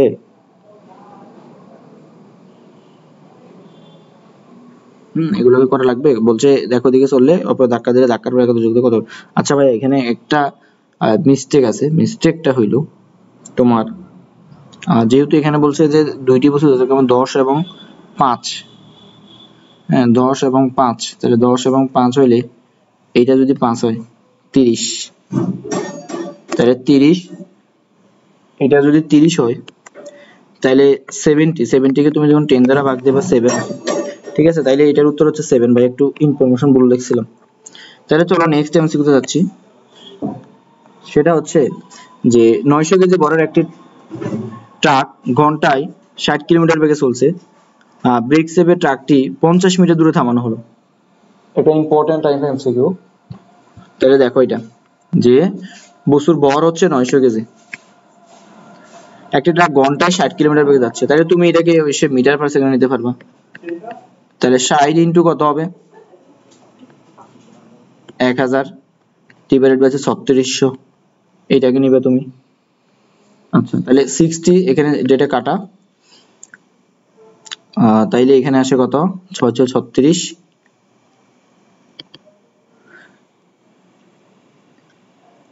এটা মেবি 72 মিটার পার সেকেন্ড আসে। আচ্ছা তাহলে ব্রেক সেভে ট্রাকটি 50 মিটার দূরে থামানো হলো। যদি মাটির ঘর্ষণজনিত বল 200 নিউটন হয়, তাহলে ব্রেক জনিত বলের মান কত? তাহলে দেখো এটা আমরা কিভাবে সলভ করতে পারি, সেটা হচ্ছে 900 কেজি বরের একটি ট্রাক ঘন্টায় 60 কিলোমিটার বেগে চলছে, ব্রেক সেভে ট্রাকটিকে 50 মিটার দূরে থামানো হলো। আচ্ছা আচ্ছা এই এত বড় আমার তোমার জিতে দিবে না, এটা স্কিপ করবা, বুঝছো? এটা দিলে এটা তোমার সময় খাবে। দেখো এটা সময় খাওয়ানোর জন্য দিবে আর কি, সময় নিয়ে নেওয়ার জন্য। শুনে একটা ফাঁদে ফেলবা না। তোমার ধরো 25টা কোশ্চেন আসবে, 25টা কোশ্চেনের ভিতরে তোমার 25টা পারার দরকার নাই, 20 প্লাস পাইলে তুমি হিউজ, তুমি ফার্স্ট হইতে পারবে 20 প্লাস পাইলে। তাইলে ওই যেগুলো তোমার সময় খাবে ওগুলা যদি তুমি ওই ফাঁদে ফেলো তাহলে কিন্তু প্রবলেম আছে।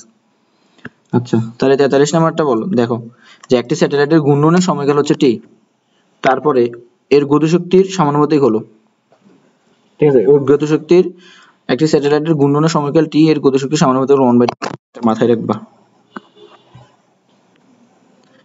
শক্তির মাত্রা কি, দেখো শক্তির মাত্রা কাজের মাত্রা এগুলো একই, যে শক্তির মাত্রা কাজের মাত্রা এগুলো হচ্ছে একই। তাহলে কাজের মাত্রা তোমার কত, যে কাজ ডাব্লিউ করলে কত এফ এস না, তাহলে এফ হচ্ছে তোমার এম এল টি ইনভার্স 2 আর এল, তাহলে M L square T inverse 2, তাহলে শক্তির মাত্রা একই M L square T inverse 2, এই যে ডি নাম্বারটা। তারপরে দেখো 1 ওয়াট সমান কত লিউমেন, এটা মুখস্থ টাইপের একটা এমসিকিউ, এটা মাথায় রাখবা। 1 ওয়াট সমান,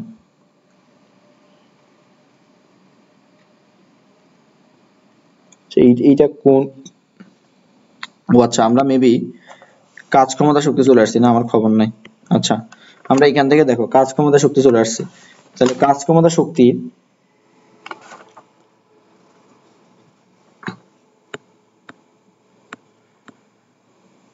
শক্তির মাত্রা,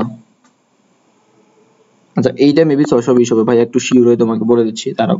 তারপর হচ্ছে চলো 45 নাম্বার, এই যে 220 নাম্বারটা আমি একটু পরে বলতেছি। তারপর হচ্ছে 221 নাম্বার, যে বস্তুর গতিশক্তি হচ্ছে কে, বস্তুর ভর হচ্ছে m, গতিশক্তি ও ভরের মধ্যে সম্পর্ক।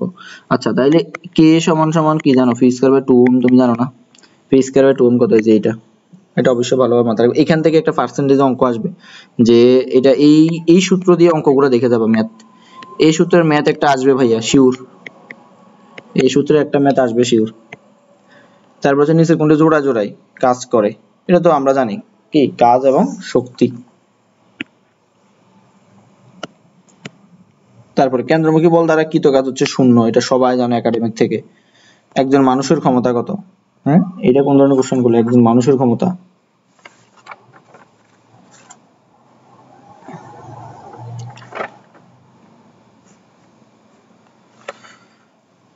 একজন মানুষের ক্ষমতা চাইছে। আচ্ছা দাঁড়াও এইগুলা ইনফরমেশন টাইপের গুলো আমি ভাই একটু তোমাকে পরে বলতেছি। নেক্সট কি বলছেন, যে নিচের কোনটি সংরক্ষণশীল বলের উদাহরণ নয়, সান্দ্র বল, হ্যাঁ এই ঘর্ষণ বল সান্দ্র বল এগুলা। আচ্ছা আমাদের 50 টাইমস কইছে, আমরা ছোট্ট একটা বিরতি নিচ্ছি। তো জামিলা কি, আচ্ছা তো আমরা কাজ ক্ষমতা শক্তি শুরু করছিলাম আর কি ভাইয়ারা। দেখো কাজ ক্ষমতা ও শক্তি, আচ্ছা কাজ ক্ষমতা শক্তির আমাদের শক্তির মাত্রা গেছে, তারপরে বলছিলাম যে 1 ওয়াট সমান কত লুমেন, এটা হচ্ছে 621, এটা একটু মুখস্থ টাইপের এমসিকিউ, এটা মাথায় রাখবা। তারপরে নেক্সট যেটা এটাতে আমরা দেখছিলাম, এইটাও আমরা দেখছিলাম। তারপর নেক্সট এটাও দেখছিলাম। একজন মানুষের ক্ষমতা কত, একজন মানুষের ক্ষমতা হচ্ছে 110 ওয়াট, এই যে এটা মাথায় রাখবে একটু, 110 ওয়াট, বা এটাকে যদি তুমি হর্স পাওয়ার নাও 0.147 হর্স পাওয়ার। আচ্ছা এইটাও দেখছিলাম।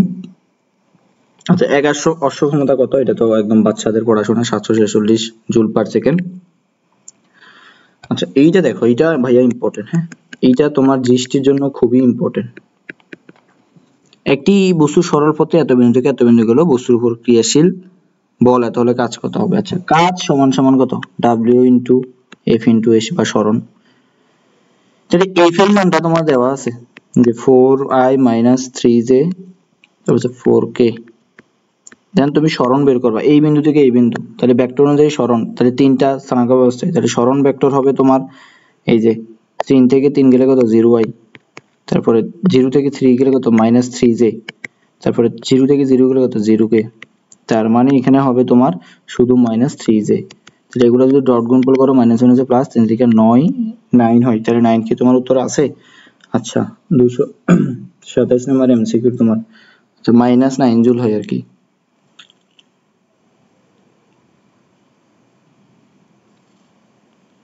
থ্রি মাইনাস 9 এইটা, তো এখানে মাইনাস মাইনাসে প্লাস হয়ে যাবে, আমি যেটা বলে লিখছি 4i মাইনাস 3j, দেন হচ্ছে তোমার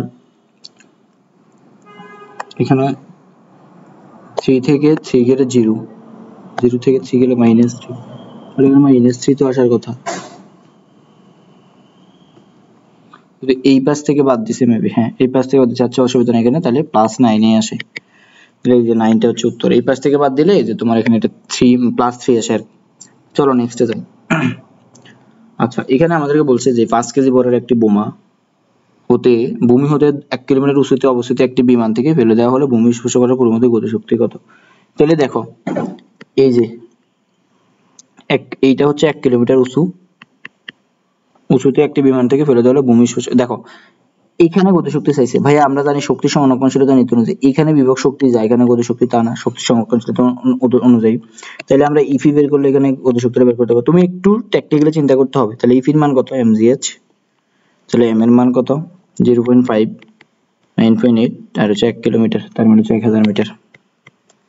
তো এইটা ক্যালকুলেশন করলে কত আসে, এটা ক্যালকুলেশন করলে 4900 আছে অপশনে, হ্যাঁ আছে 4900 চলে এইটা আসে। চলো নেক্সটে যাই আমরা।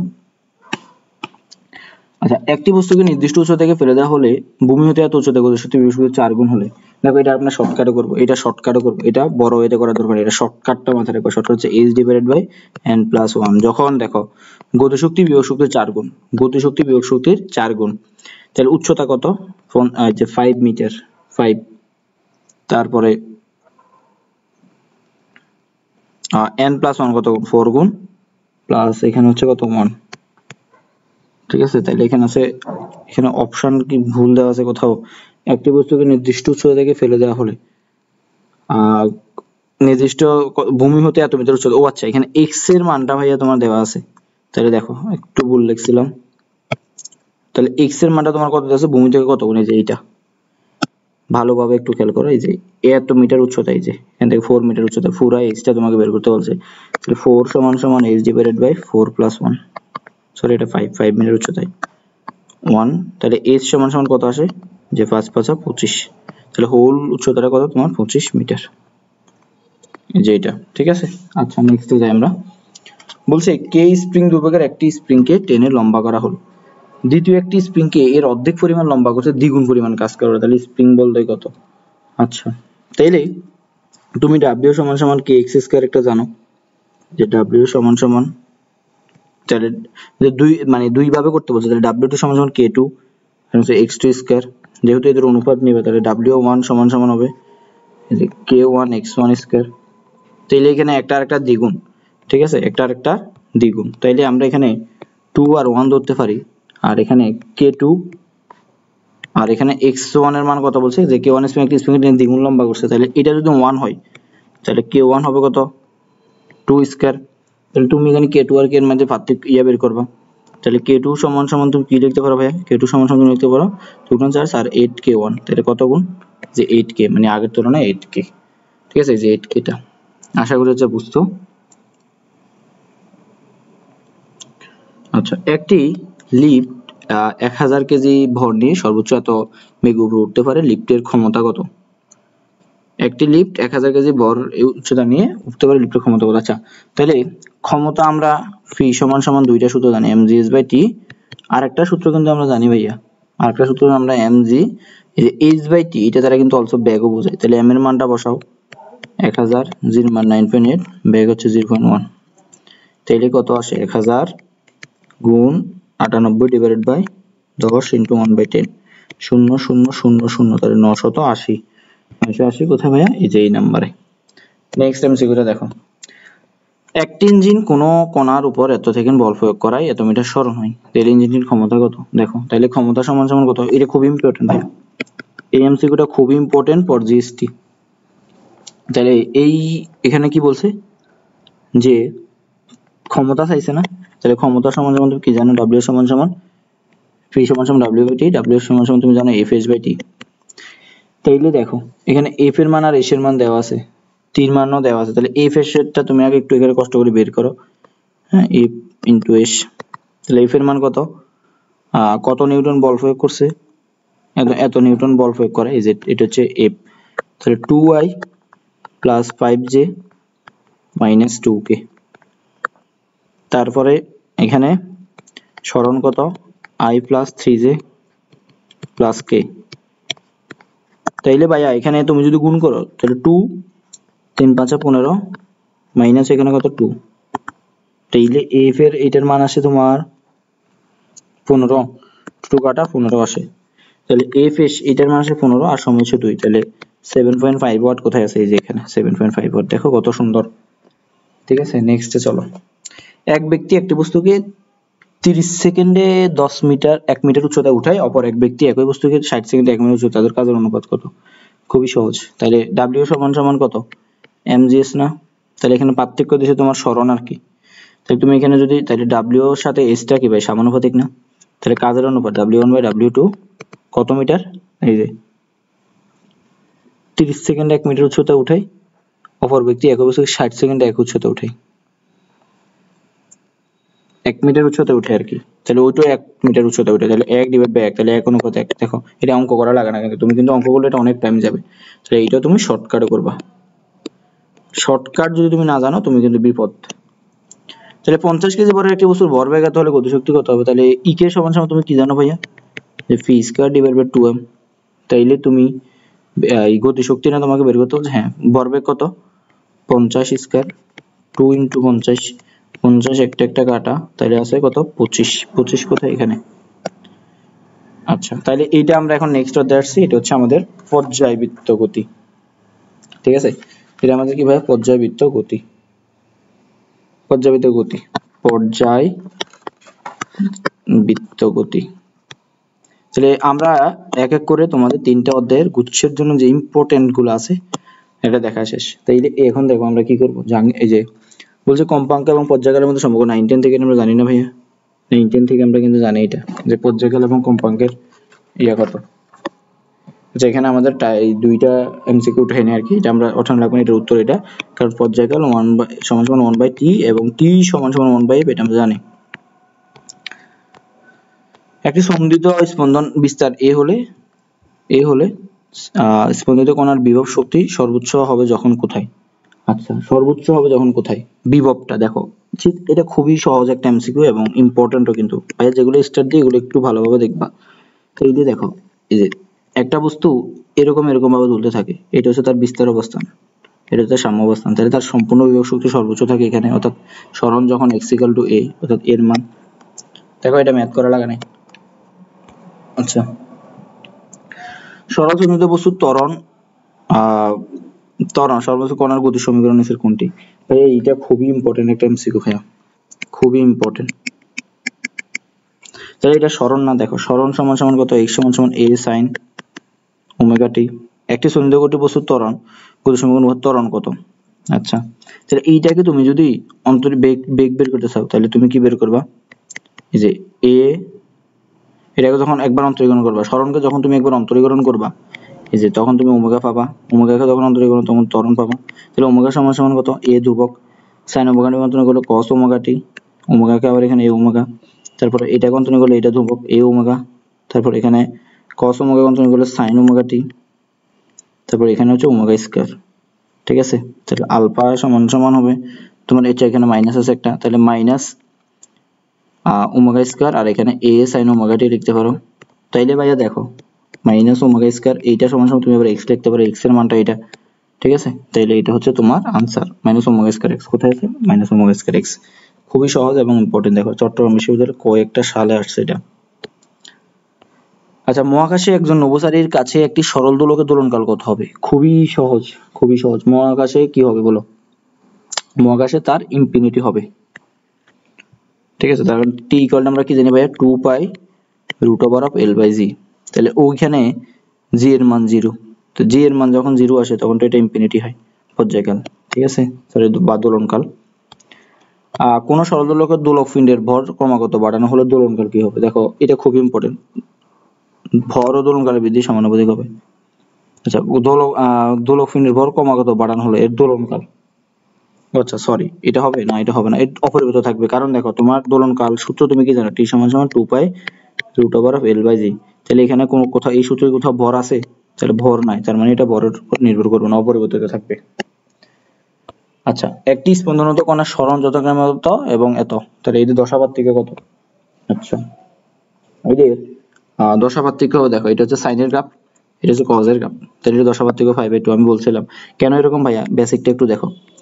দেখো সাইনের গ্রাফটা হচ্ছে এমন, এটা হচ্ছে সাইনের গ্রাফ। তারপর কজের গ্রাফটা কেমন দেখো, কজের গ্রাফটা হচ্ছে তোমার এমন, এই যে এখান থেকে। তাহলে এইখান থেকে তুমি যদি শুরু করো, তাহলে এটা অলসো একটা কজ হয়। বেসিকটা একটু বুঝো যারা বুঝো না, এই যে এটা অলসো, এই যে এটা অলসো একটা কি বলতো, এই যে আমি বাক্স করে রেখেছি, এটা অলসো একটা কজ, এই যে এটা হচ্ছে কজ, আর এই পুরোটা হচ্ছে সাইন। তাহলে পুরোটার সাথে এটা এতটুকুনো পার্থক্য দেখো, এই পার্থক্যটা হচ্ছে তোমার কত 90 ডিগ্রি 5/2। কারণ হচ্ছে কি আমরা যখন গ্রাফটা আঁকি তখন এটা হচ্ছে ভাইয়া এই পর্যন্ত 90, 180, 270, 360। আশা করি বুঝতে পারছো। নেক্সটে চলো, কৌণিক বিস্তার 60 ডিগ্রি, এই যে এটা খুবই ইম্পর্টেন্ট, মুখস্থ রাখতে হবে এটা, বোর্ডে বইতে সুন্দরভাবে লেখা আছে। সরল দোলকের লেখচিত্রটি কেমন হবে? ও খুবই ইম্পর্টেন্ট এমসিকিউ ভাইয়া, যেগুলো দিই জিএসটির জন্য এগুলো ভালোভাবে দেখবা। তো সরল দোলকের এলটি স্কেল লেখচিত্রটি কেমন হবে? লেখচিত্রটি হবে, তুমি সূত্র কি জানো? দেখো এই সূত্র সম্বলিত যতগুলো লেখচিত্র তুমি এখান থেকে ভাইয়ার কথাগুলো একটু শুনে পারবা, এল বাই জি, ঠিক আছে। তাহলে এল কমা টি স্কয়ার, তাহলে উভয় পক্ষে তুমি যদি বর্গ করো, তাহলে টি স্কয়ার সমান সমান 4 pi square L by G. তাহলে তুমি টি স্কয়ার আর এল বাকি যা কিছু আছে সবকে তুমি কনস্ট্যান্ট ধরো, তাহলে টি স্কয়ার সমানুপাতিক হচ্ছে এল। তাইলে দেখো এখানে এই টি স্কয়ার সমানুপাতিক এল, তাহলে এটাকে তুমি যদি ওয়াই ধরো আর এটাকে তুমি এক্স ধরো, তাহলে ওয়াই স্কয়ার সমানুপাতিক এক্স বা ওয়াই সমানুপাতিক এম এক্স। তাহলে ওয়াই স্কয়ার আছে, এটা কি একটা পরাবৃত্ত না ভাইয়া? পরাবৃত্ত না এটা, যে পরাবৃত্ত সমীকরণ Y square equal to X, হ্যাঁ এম এ এক্স, এই যে এগুলো হচ্ছে একটা কি পরাবৃত্ত বা প্যারাবোলিক, অবশ্যই মাথায় রাখবা। গ্রাফটা হবে এরকম, টি স্কয়ার আর এখানে হচ্ছে এক্স এরকম। আর যদি এরকম আসে যে এল ভার্সেস টি, মাথায় রাখবা এল ভার্সেস টি, এটা হবে সরল রেখা। কারণ কি, আচ্ছা আচ্ছা ভাইয়া একটু একটু একটু আচ্ছা, হ্যাঁ আমি এখানে যে মিস্টেকটা করছিলাম, দেখো এইখান থেকে এই কনসেপ্টটা খুবই ইম্পর্টেন্ট, ভালোভাবে দেখো, আমি একটু সময় দিয়ে বোঝাচ্ছি, একটা কোশ্চেন তুমি পাই যেতে পারো শেষ মুহূর্তে। তুমি পাইছো এখানে যে টি স্কয়ার সমানুপাতিক এল। এখন তোমার গ্রাফ যখন বলবে যে টি স্কয়ার আর এল এর গ্রাফ, তখন তুমি এই পুরোটাকে ওয়াই ধরছো, এই পুরোটাকে এক্স ধরছো, তাহলে তুমি এখান থেকে লিখতে পারো y ইকুয়াল টু সমানুপাতিকটা উঠালে mx। তাহলে y ইকুয়াল টু mx হচ্ছে ভাইয়া সরল রেখা। আবার দেখো তোমাকে যখন t ভার্সেস l বের করতে বলবে, তখন তুমি এইটাকে y ধরবা, এইটাকে x ধরবা, বাট y তো y না, এটা তো হচ্ছে তোমার মেইন সূত্র, y এর উপর স্কয়ার থাকবে, তখন সমানুপাতিক থাকবে, তখন y square equal two mx, তখন হবে ভাইয়া হাইপারবোলিক। তাহলে এই ক্ষেত্রে যখন থাকবে তখন এটা সরল রেখা, বাট এইটা না থাকে যদি l ভার্সেস t থাকতো তখন হবে তোমার প্যারাবোলিক হইতো। খুবই ইম্পর্টেন্ট, মাথায় রাখবা ভালোভাবে। তারপর নেক্সট চলো, একটি সেকেন্ড দোলকের আর একটা ইম্পর্টেন্ট এমসিকিউ, ঠিক আছে, আর একটা ইম্পর্টেন্ট এমসিকিউ ভাই, এটা শর্টকাটে তোমাকে করাবো। একটি সেকেন্ড দোলকের চন্দ্রপৃষ্ঠের দোলনকাল কত হবে? দেওয়া আছে ভর হাতে এত, ওকে। এই টাইপটা জিএসটিতে আসার সম্ভাবনা 90%, 99%, 99% সম্ভাবনা আছে এই টাইপের এমসিকিউ আসার জন্য। একটি সেকেন্ড দোলকের চন্দ্রপৃষ্ঠের দোলনকাল কত হবে দেওয়া আছে ভরাট। ওকে, এখন দেখো তোমাকে কি বলছে যে কি বের করতে বলছে, যে চন্দ্রপৃষ্ঠের দোলনকাল কত। তাহলে দেখো তোমাকে টিএমটা বের করতে বলছে। তুমি টিটা জানো না, পৃথিবীর সেকেন্ড দোলক কত, টিই, আর্থ 2। তাইলে দেখো এখানে আরেকটা ইম্পর্টেন্ট এমসিকিউ বলে দেওয়া আছে যে পৃথিবীর ভর চাঁদের ভরের 81 গুণ। তাইলে তুমি এখানে লিখতে পারো যে এম অফ আর্থ আর এম অফ মুন এটা হবে 81। ঠিক আছে, মেইন লাইনটা এরকম আর কি, যে পৃথিবীর ভর হবে 81 গুণ চাঁদের ভর, যে এটা থেকে এটা আসে। ঠিক আছে, তারপরে তোমার আরেকটা তথ্য বলে দেওয়া আছে যে ব্যাসার্ধ কত গুণ 4 গুণ। তাহলে আর ই গুণ 4 ইন্টু আর এম, এগুলো এটা এম ভাইয়া। এই এমসিকিউটা তুমি সলভ করার নিয়মটা দেখো, তোমার লাইফটা ইজি হয়ে যাবে। মানে এটা আসার সম্ভাবনা অনেক বেশি তো 4, তাহলে এইটা তুমি জানছো। এখন দেখো শর্টকাটটা আমি কিভাবে করি। তুমি টিএমটা বের করবা, টিএম সরি হ্যাঁ মুনের টাইমটা বের করবা, ঠিক এটা তুমি জানো। তাহলে তুমি এখানে এম আর আর এর ব্যাসার্ধটা বের করবা। তাইলে এখানে শর্টকাটটা হচ্ছে এরকম, যে এখানে হবে এম ই ডিভাইডেড বাই হচ্ছে এম এম, আর এখানে হচ্ছে আর এম ডিভাইডেড বাই হচ্ছে আর ই। এই শর্টকাটটা মাথায় রাখবে। তাহলে তুমি বের করো টিএম, এটা আমাদের শর্টকাট। টিইটা বের করো, টিইটা বের চলে যাবে। তাহলে M E by M M এটা কত 81। তাহলে আর এম বাই আর এটা কত 4, আর ই বাই আর এম হচ্ছে 4, তাহলে আর এম বাই আর ই কত 1/4 গুণ এখানে টি, টি এর বের হচ্ছে 2। তাহলে এটা বের করো, 81 কে 4 দ্বারা ভাগ দিবা। আচ্ছা এখানে এই রুটটা এটার উপরে নাই, এইটার উপরে রুট নাই, তাহলে এখানে কত 2। এটা আসে তোমার 4.5 সেকেন্ড, 9 আসে তো 9 কে 2 ভাগ করলে 4.5 সেকেন্ড, 4.5 সেকেন্ড। এটা ভুলে কিন্তু তোমরা আবেগে 9 বসায় দিবে না। তাহলে এই টাইপটা এমসিকিউ খুব ইম্পর্টেন্ট ছিল। নেক্সটে চলো, যে কি বলছে 0.2 মিটার দৈর্ঘ্য বিশিষ্ট একটি সরল দৈর্ঘ্য দোলনকাল এত পাওয়া গেলে দোলনকাল থেকে দোলকের দৈর্ঘ্য কত হবে।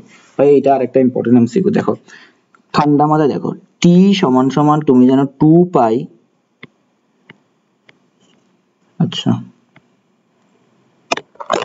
তোমাদের কলম ডিস্টার্ব করে কেন, টি সমান সমান তুমি জানো 2 pi root over of L by G.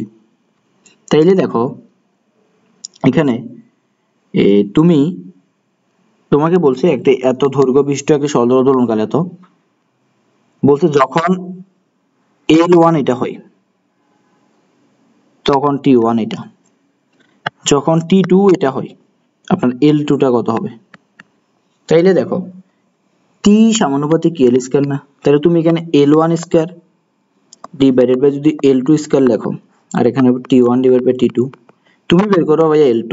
তাহলে L1 এর মানটা তুমি কত জানো 0.2 স্কয়ার, L2 এর মানটা তুমি বের করবে ভাইয়া, T1 এর মান কত জানো 0.9, T2 এর মানটা কত জানো 1.8। এইখান থেকে তুমি L2 টা বের করবা। তাহলে L2 টা তোমার আসে 0.2 স্কয়ার 1.8 ডিভাইডেড বাই 0.9, এইটাকে আবার বর্গ করবা। তাহলে এইটা তুমি হ্যান্ড ক্যালকুলেশনে অবশ্যই বের করতে হবে। হ্যান্ড ক্যালকুলেশনে বের করলে তুমি একটু ট্রাই করবা ভাই, এখন সময়ের জন্য আসলে অনেক সময় যাবে হ্যান্ড ক্যালকুলেশন বুঝাইতে গেলে। আশা করি তুমি হ্যান্ড ক্যালকুলেশন পারবা, যেহেতু ভর্তি পরীক্ষার মাত্র 2 দিন। এইটা আসবে তোমার 0.8 মিটার। মানে ভাই প্রসেসটা বুঝাই দিয়েছি আর কি, আশা করি তুমি এটা হ্যান্ড ক্যালকুলেশনটা পারবা। নেক্সটে চলো, পর্যায়কাল দ্বিগুণ করতে হলে সরল দৈর্ঘ্য কত গুণ করতে হবে। দেখো টি সমান সমান 2 pi root over of L by G, পর্যায়কাল দ্বিগুণ করবা। পর্যায়কাল দ্বিগুণ করবা, তাইলেই তুমি ইয়াটাকে কত গুণ করবা, মানে এইটা দ্বিগুণ করতে হলে এটা 4 করতে হবে না, তাহলে এটা 4 হলে না রুট করলে না 2, মানে কাকে রুট করলে 2 হয়, দ্বিগুণ করবা না এটাকে। তাইলে এল এর মান কত, দৈর্ঘ্য না, দৈর্ঘ্য কত গুণ, তাহলে এখানে যদি 4 বসাও, 4 কে রুট করলে কত 2, এমসিকিউ করাও লাগে না, মুখে মুখে উত্তর শেষ। তারপরে এটা দেখো, একটি সরল দোলনকাল দোলকটির দৈর্ঘ্য দ্বিগুণ হলে পরিবর্তিত দোলনকাল কত হবে।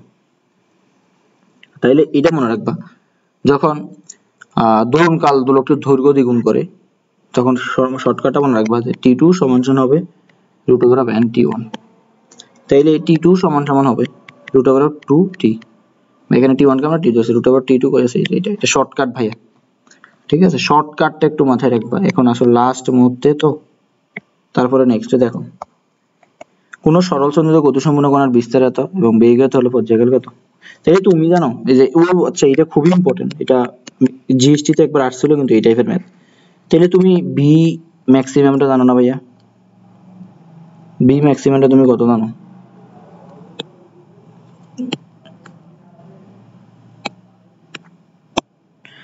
বি ম্যাক্সিমাম সমান তুমি জানো ওমেগা এ। তাইলে ম্যাক্সিমাম ভ্যালুটা তোমার দেওয়া আছে 6.24, আর ওমেগার মান তুমি জানো 258 সূত্র, এর মানটা তুমি বসাবো, এর মানটা 3 সেন্টিমিটার অলরেডি দেওয়া আছে।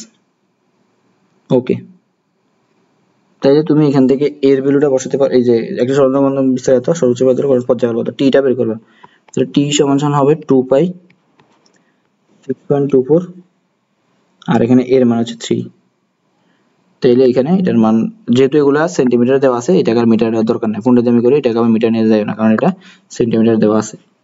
তাহলে এই যে 2 পাই আর 0.24 এটাকে তুমি ক্যালকুলেট করবা, ক্যালকুলেট করে 3.02। যদি তোমার ভর্তি পরীক্ষা আসে, আশা করি মানগুলো একটু ইজি করে দেবে তোমার হ্যান্ড ক্যালকুলেশনের জন্য। আচ্ছা, তো নেক্সট চলো,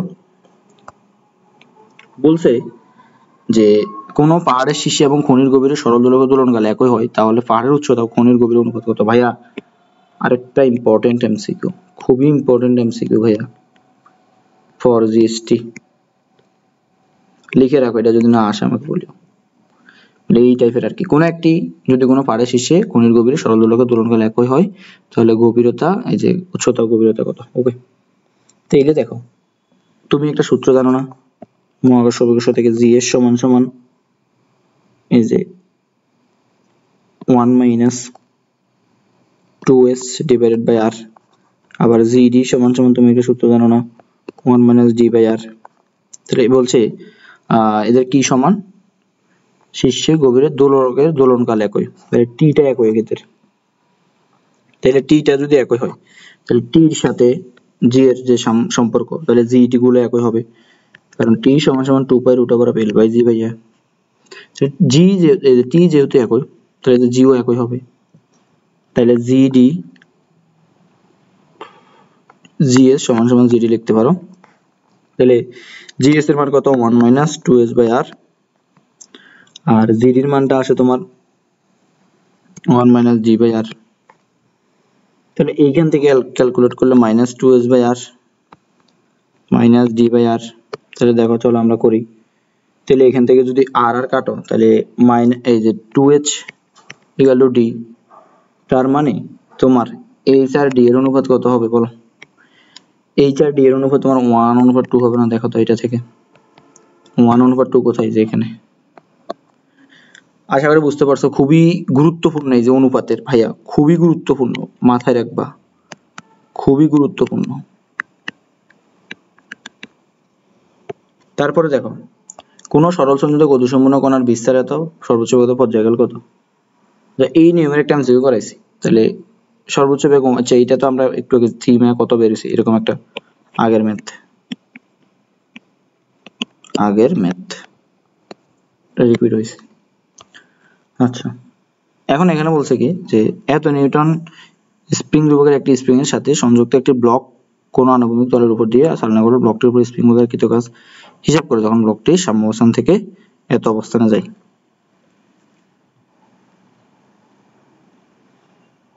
এত বড় কোশ্চেন, এটা কি বলছে এখানে, তো স্প্রিং একটি স্প্রিং এর সাথে সংযুক্ত ব্লক কোন আনুভূমিক তলের সাথে দিয়ে চলাচল করতে পারে, ব্লকটির উপর স্প্রিং বল দ্বারা কাজ হিসাব করে যখন ব্লকটি সাম্য অবস্থান থেকে এত মিটার যায়। তাইলে F of K X square এটা দিয়ে করব আর কি, W equal to F of K X. হ্যাঁ, তাহলে এখানে এফ সমান সমান K X half of K X square, W equal to এই সূত্র দিয়ে করবা, এটা এই সূত্র দিয়ে করবা। আচ্ছা, এটা ট্রাই করবা, যদি না পারো নেক্সটে যাবা, কারণ এটা বড় ম্যাথ, একটু ক্যালকুলেট করা লাগবে আর কি। তাহলে নেক্সটে চলো, বলছে একটি সরল দোলকের বিস্তার দ্বিগুণ করা হলে এর পর্যায়কাল পূর্বের পর্যায়কালের তুলনায় কত গুণ হবে?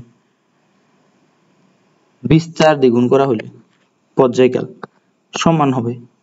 হ্যাঁ, কেন সমান হবে? কারণ পর্যায়কালের সাথে বিস্তারের কোনো সম্পর্ক আছে? দেখো এল এর আর জি এর সম্পর্ক আছে।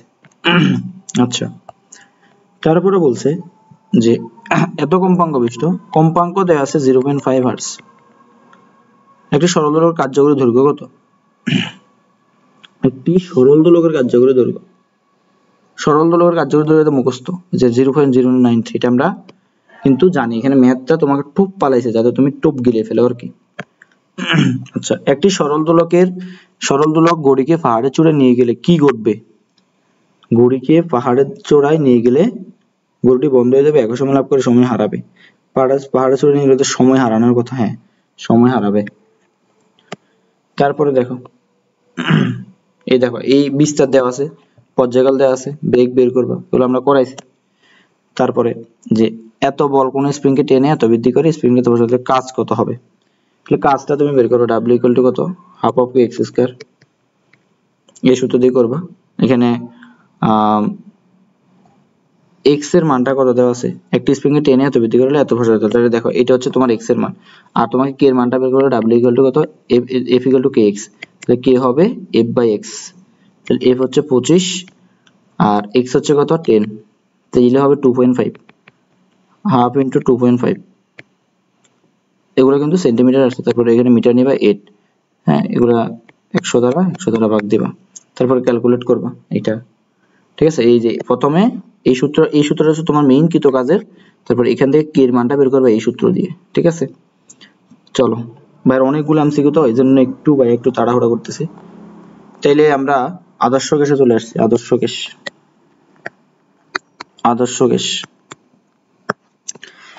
কেসে আমাদের কি বলছে? আপেক্ষিক গতিতত্ত্বের যে সূত্রটা, এটা তো মেবি পারবা। এটা হচ্ছে এটা আর কি, আর সমান সমান ছোট হাতের f বাই বড় হাতের f ইনটু 100% শুষ্ক আর আর্দ্রতার মধ্যে, এটা শুষ্ক, এটা যে সিক্ত বাল্বে যেটা। মূল গড় বর্গের সাথে চাপের সম্পর্ক কি? মূল গড় বর্গ বেগের সাথে চাপের সম্পর্ক √3p/ρ। হ্যাঁ, সেগুলো সূত্র √3p/ρ, পুরোটা আছে √3p/ρ এটা। তারপরে দেখো আপেক্ষিক 100% হলে শিশিরাঙ্কের বায়ুর তাপমাত্রা কত হবে? 100% শিশিরাঙ্ক বায়ুর তাপমাত্রা, যে আপেক্ষিক আর্দ্রতা 100% হলে শিশিরাঙ্ক বায়ুর তাপমাত্রা, এটা আপেক্ষিক আর্দ্রতা তখনই 100% হয় যখন শিশিরাঙ্ক আর বায়ুর তাপমাত্রা সমান হয়। তারপরে দেখো কোন শর্তে বাস্তব গ্যাস, খুবই গুরুত্বপূর্ণ জিএসটির জন্য, এটা অনেকবার আসা একটা কমন এমসিকিউ, কেমিস্ট্রিতে আছে। কখন? এটা হচ্ছে নিম্নচাপ এবং উচ্চ তাপমাত্রা। তারপর একটি ওজনের নির্দিষ্ট ওজনের একটি আদর্শ গ্যাসের ক্ষমতা কোন বৈশিষ্ট্যের উপর নির্ভর করে? কোন ক্ষমতা? যে আয়তনের, এই যে নির্দিষ্ট ওজনের কোন ক্ষমতার উপর নির্ভর করে? এটা শুধুমাত্র তাপমাত্রার উপর। মুখস্থের এই যে থিওরিটিক্যাল কথাবার্তা। নিচের কোন কণার প্রতিকণা নেই? প্রোটন, ইলেকট্রন, তারপর হচ্ছে এই যে এটা প্রোটনের কোনো প্রতিকণা নেই। তারপরে দেখো শরৎকালে কোন সময় শিশির পড়ে? শরৎকালে মেঘমুক্ত রাতে শিশির পড়ে, এটা থিওরিটিক্যাল পড়াশোনা বইতে আছে। কোন তাপমাত্রায় গ্যাসের গতিশক্তি? এটা হচ্ছে আরেকটা ইম্পর্টেন্ট, -273°C। আচ্ছা, আমাদের কলমটা একটু কাজ করে না, একটু অপেক্ষা করো ভাই, কলমটা একটু রিসার্চ নিয়ে দিচ্ছি। লম্বা ক্লাস নিতে গেলে আসলে অনেক বড় হয়তো। এটা -273°C এবং 0°K। মনে রাখবা গতিশক্তি শূন্য হয়, মানে 200, এটা এই তথ্যটা মনে রাখবা, গোলা যাবে। অনেকে কি করবে যে 273°K ধরে দিবে, কেলভিন হবে, কিন্তু হবে না, কিন্তু হবে -273°C এবং কেলভিন এর 0 কেলভিন। ওকে, বলছে স্থির তাপমাত্রায় নির্দিষ্ট গ্যাসের আয়তন ফি/বি আয়তাকার হচ্ছে আয়তাকার অধিবৃত্ত। এই যে ফি/বি আয়তাকার অধিবৃত্ত হচ্ছে এরকম ফি/বি বা বিপি, যে কোনো ভাবে এরকম রাখবো আর কি। পানির ত্রৈধবিন্দু ভাইয়া, পানির ত্রৈধবিন্দু এটা আমরা জানি 273.16। তারপর হচ্ছে রুদ্ধতাপীয় প্রক্রিয়ায় বেলা নিচের কোনটি সঠিক নয়? রুদ্ধতাপীয় প্রক্রিয়ায় সিস্টেমের অন্তঃ শক্তি বৃদ্ধি পায় নাকি সিস্টেমের সঠিক নয়? অন্তঃ শক্তি বৃদ্ধি পায়, তখন অন্তঃ শক্তির পরিবর্তনও হয় না, তো এইটা সঠিক আমাদের। তারপর হচ্ছে নির্দিষ্ট তাপমাত্রায় কোনো আবদ্ধ স্থানে সর্বাধিক যে পরিমাণ বাষ্প ধারণ করতে পারে তা অপেক্ষা কম বাষ্প থাকলে কি বলে? তা অপেক্ষা কম বাষ্প থাকলে তাকে সম্পৃক্ত বাষ্প শব্দ বলে। নির্দিষ্ট তাপমাত্রায় কোন আবদ্ধ স্থানে সর্বাধিক যে পরিমাণ বাষ্প ধারণ করতে পারে তা অপেক্ষা কম বাষ্প থাকলে তাকে বলে সম্পৃক্ত বাষ্পচাপ। আর যদি বেশি, এই যে বাষ্পচাপ হচ্ছে ধরো খাইতে পারবে যতটুকু, যদি তার থেকে একটু কম মানে বেশি থেকে একদম বেশিটা জন্য কম থাকে তাহলে এটা সম্পৃক্ত, আর যদি বেশি থাকে তখন শিশির করবে আর কি। আচ্ছা আমরা এবার তাপগতিবিদ্যা যাবো, এটা তাপগতিবিদ্যা যাব নাকি যে ক্লাসটাকে আমরা দুইটা ভাগে ভাগ করব বুঝতেছি না। আচ্ছা তো চলো আরো কিছুক্ষণ করি। না আচ্ছা শেষ করে দিচ্ছি যে শীতের দেশে রাস্তায় বরফ গলানোর জন্য লবণ ব্যবহার করা হয় কেন? সেটা হচ্ছে লবণ বরফের গলনাঙ্ক কমে। ভাই এগুলো থিওরিটিক্যাল কোশ্চেন, এগুলো একটু মাথায় রাখবা। আমি ম্যাথ গুলো একটু বুঝে দেবো। একটি গাড়ি চলতে থাকলে তার টায়ারের ভিতর তাপগতিবিদ্যা সরকম টায়ারের ভিতর মনে রাখবা, টায়ারের ভিতর বইয়ের এমসিকিউ এটা, ধ্রুবায়তন প্রক্রিয়া, ধ্রুবায়তন প্রক্রিয়া টায়ারের ভিতর। তারপরে এন্ট্রপি কিসের? এন্ট্রপি বিশৃঙ্খলতা, খুবই কমন একটা এমসিকিউ। তারপরে রুদ্ধতাপের প্রক্রিয়ায় বস্তুর যে তাপীয় ধর্ম স্থির থাকে। রুদ্ধতাপের প্রক্রিয়া কি স্থির থাকে? খুব সবাই জানে এটা, এন্ট্রপি স্থির থাকে রুদ্ধতাপের প্রক্রিয়ায়, খুবই পপুলার একটা, যে রুদ্ধতাপের প্রক্রিয়ায় এন্ট্রপি স্থির থাকে। তারপরে দেখো এন্ট্রপি পরিবর্তন ডিএস, ডিএস সমান হচ্ছে ডিকিউ বাই টি ভাইয়া। হ্যাঁ, তাপমাত্রা পরিবর্তন, তাপের পরিবর্তন আছে আর তাপ দ্বারা ভাগ করলে, এটা সূত্র আমরা জানি। স্থির তাপমাত্রায় রুদ্ধতাপ প্রক্রিয়া, ওকে স্থির তাপমাত্রায় রুদ্ধতাপ প্রক্রিয়া এটা হচ্ছে ফিবি।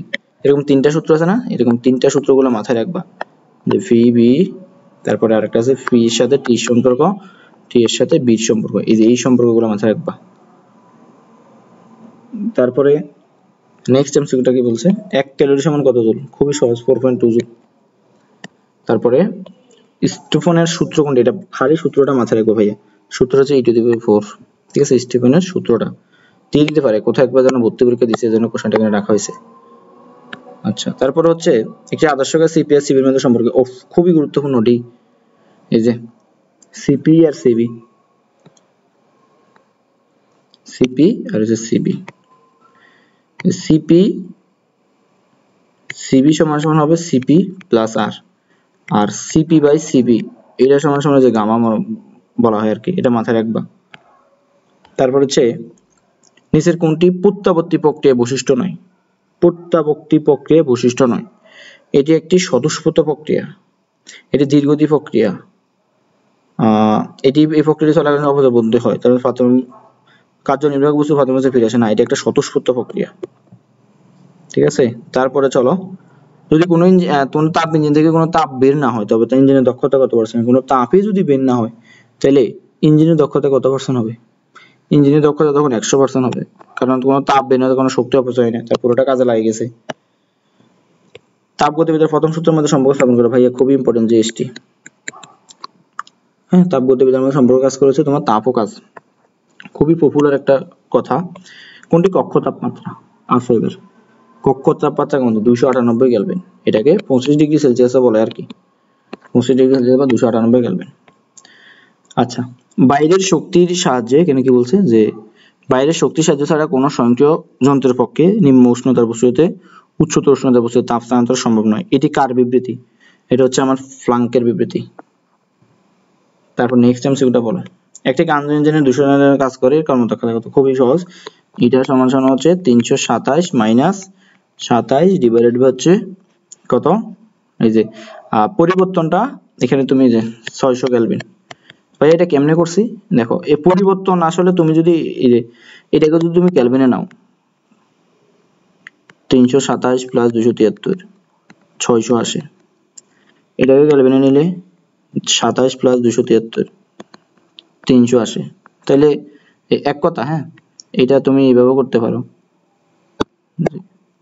ভাই, এখানে শর্টকাট করাইছি, তুমি যদি মেইন ভাবে করো তাইলে আসে 600 মাইনাস 300 ডিভাইডেড বাই 600 গুণ 100%, তাহলে এটা আসে তোমার 50%। 50% কোথায়? এটা খুবই ইম্পর্টেন্ট, এই টাইপ থেকে একটা এমসিকিউ 100% আসবে। যেগুলো বলতেছি এগুলো ভালোভাবে মাথায় রাখবা। আচ্ছা এবার বলছে যে 0 ডিগ্রি তাপমাত্রায় 1 কেজি বরফকে, আরেকটা স্টারসিন এমসিকিউ, পানিতে পরিণত করতে কত পরিমাণ কাজ? তাহলে তাপ W সমান আমরা কি জানি, Q ইকুয়াল টু mLF ভাইয়া। তাহলে আপনার m এর মানটা কত? m এর মানটা হচ্ছে 1 কেজি। LF এর মান কত? LF এর মান তো আমরা সবাই মুখস্থ রাখি 3.36 10 টু দি পাওয়ার 5। তাহলে এটা উত্তর আলটিমেটলি যে এটাকে 5 টাকে আমরা একটা দশমিক নিলে 4 হয়ে যায় আর কি, ঠিক আছে ভাইয়া? খুবই ফাস্ট করে দিয়েছি কারণ হচ্ছে আপনাদের সময় কম। 15 ডিগ্রি তাপমাত্রা কত ডিগ্রি ফারেনহাইটের সমান? আরেকটা খুবই মানে মায়াবতী এমসিকিউ 15 ডিগ্রি আমাদের যে c/5 f - 32/9, তাহলে এই সূত্র দিয়ে করে ফেলবেন। হ্যাঁ, এই সূত্র দিয়ে করলে এটা উত্তর কত আসে? মেবি 59 আসে, শিওর না আমি, করবেন।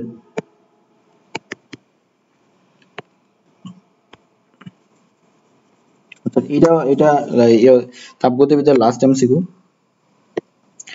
বলছে যে একটি ত্রুটিপূর্ণ থার্মোমিটার স্বাভাবিক চাপে বরফের 1 ডিগ্রি এবং 62 ডিগ্রি আয়তনে উক্ত থার্মোমিটার তাপমাত্রা দিয়ে প্রকৃত তাপমাত্রা কত আছে। আমরা সূত্র কি জানি যে c/100 divide by x theta by x naught, তারপর হচ্ছে x স্টিম ডিভাইড বাই হচ্ছে x নট। তাইলে তুমি এখানে বের করবা কত c এর মানটা, তাহলে c ডিভাইডেড বাই 100, c থিটার মানটা কত ভাইয়া?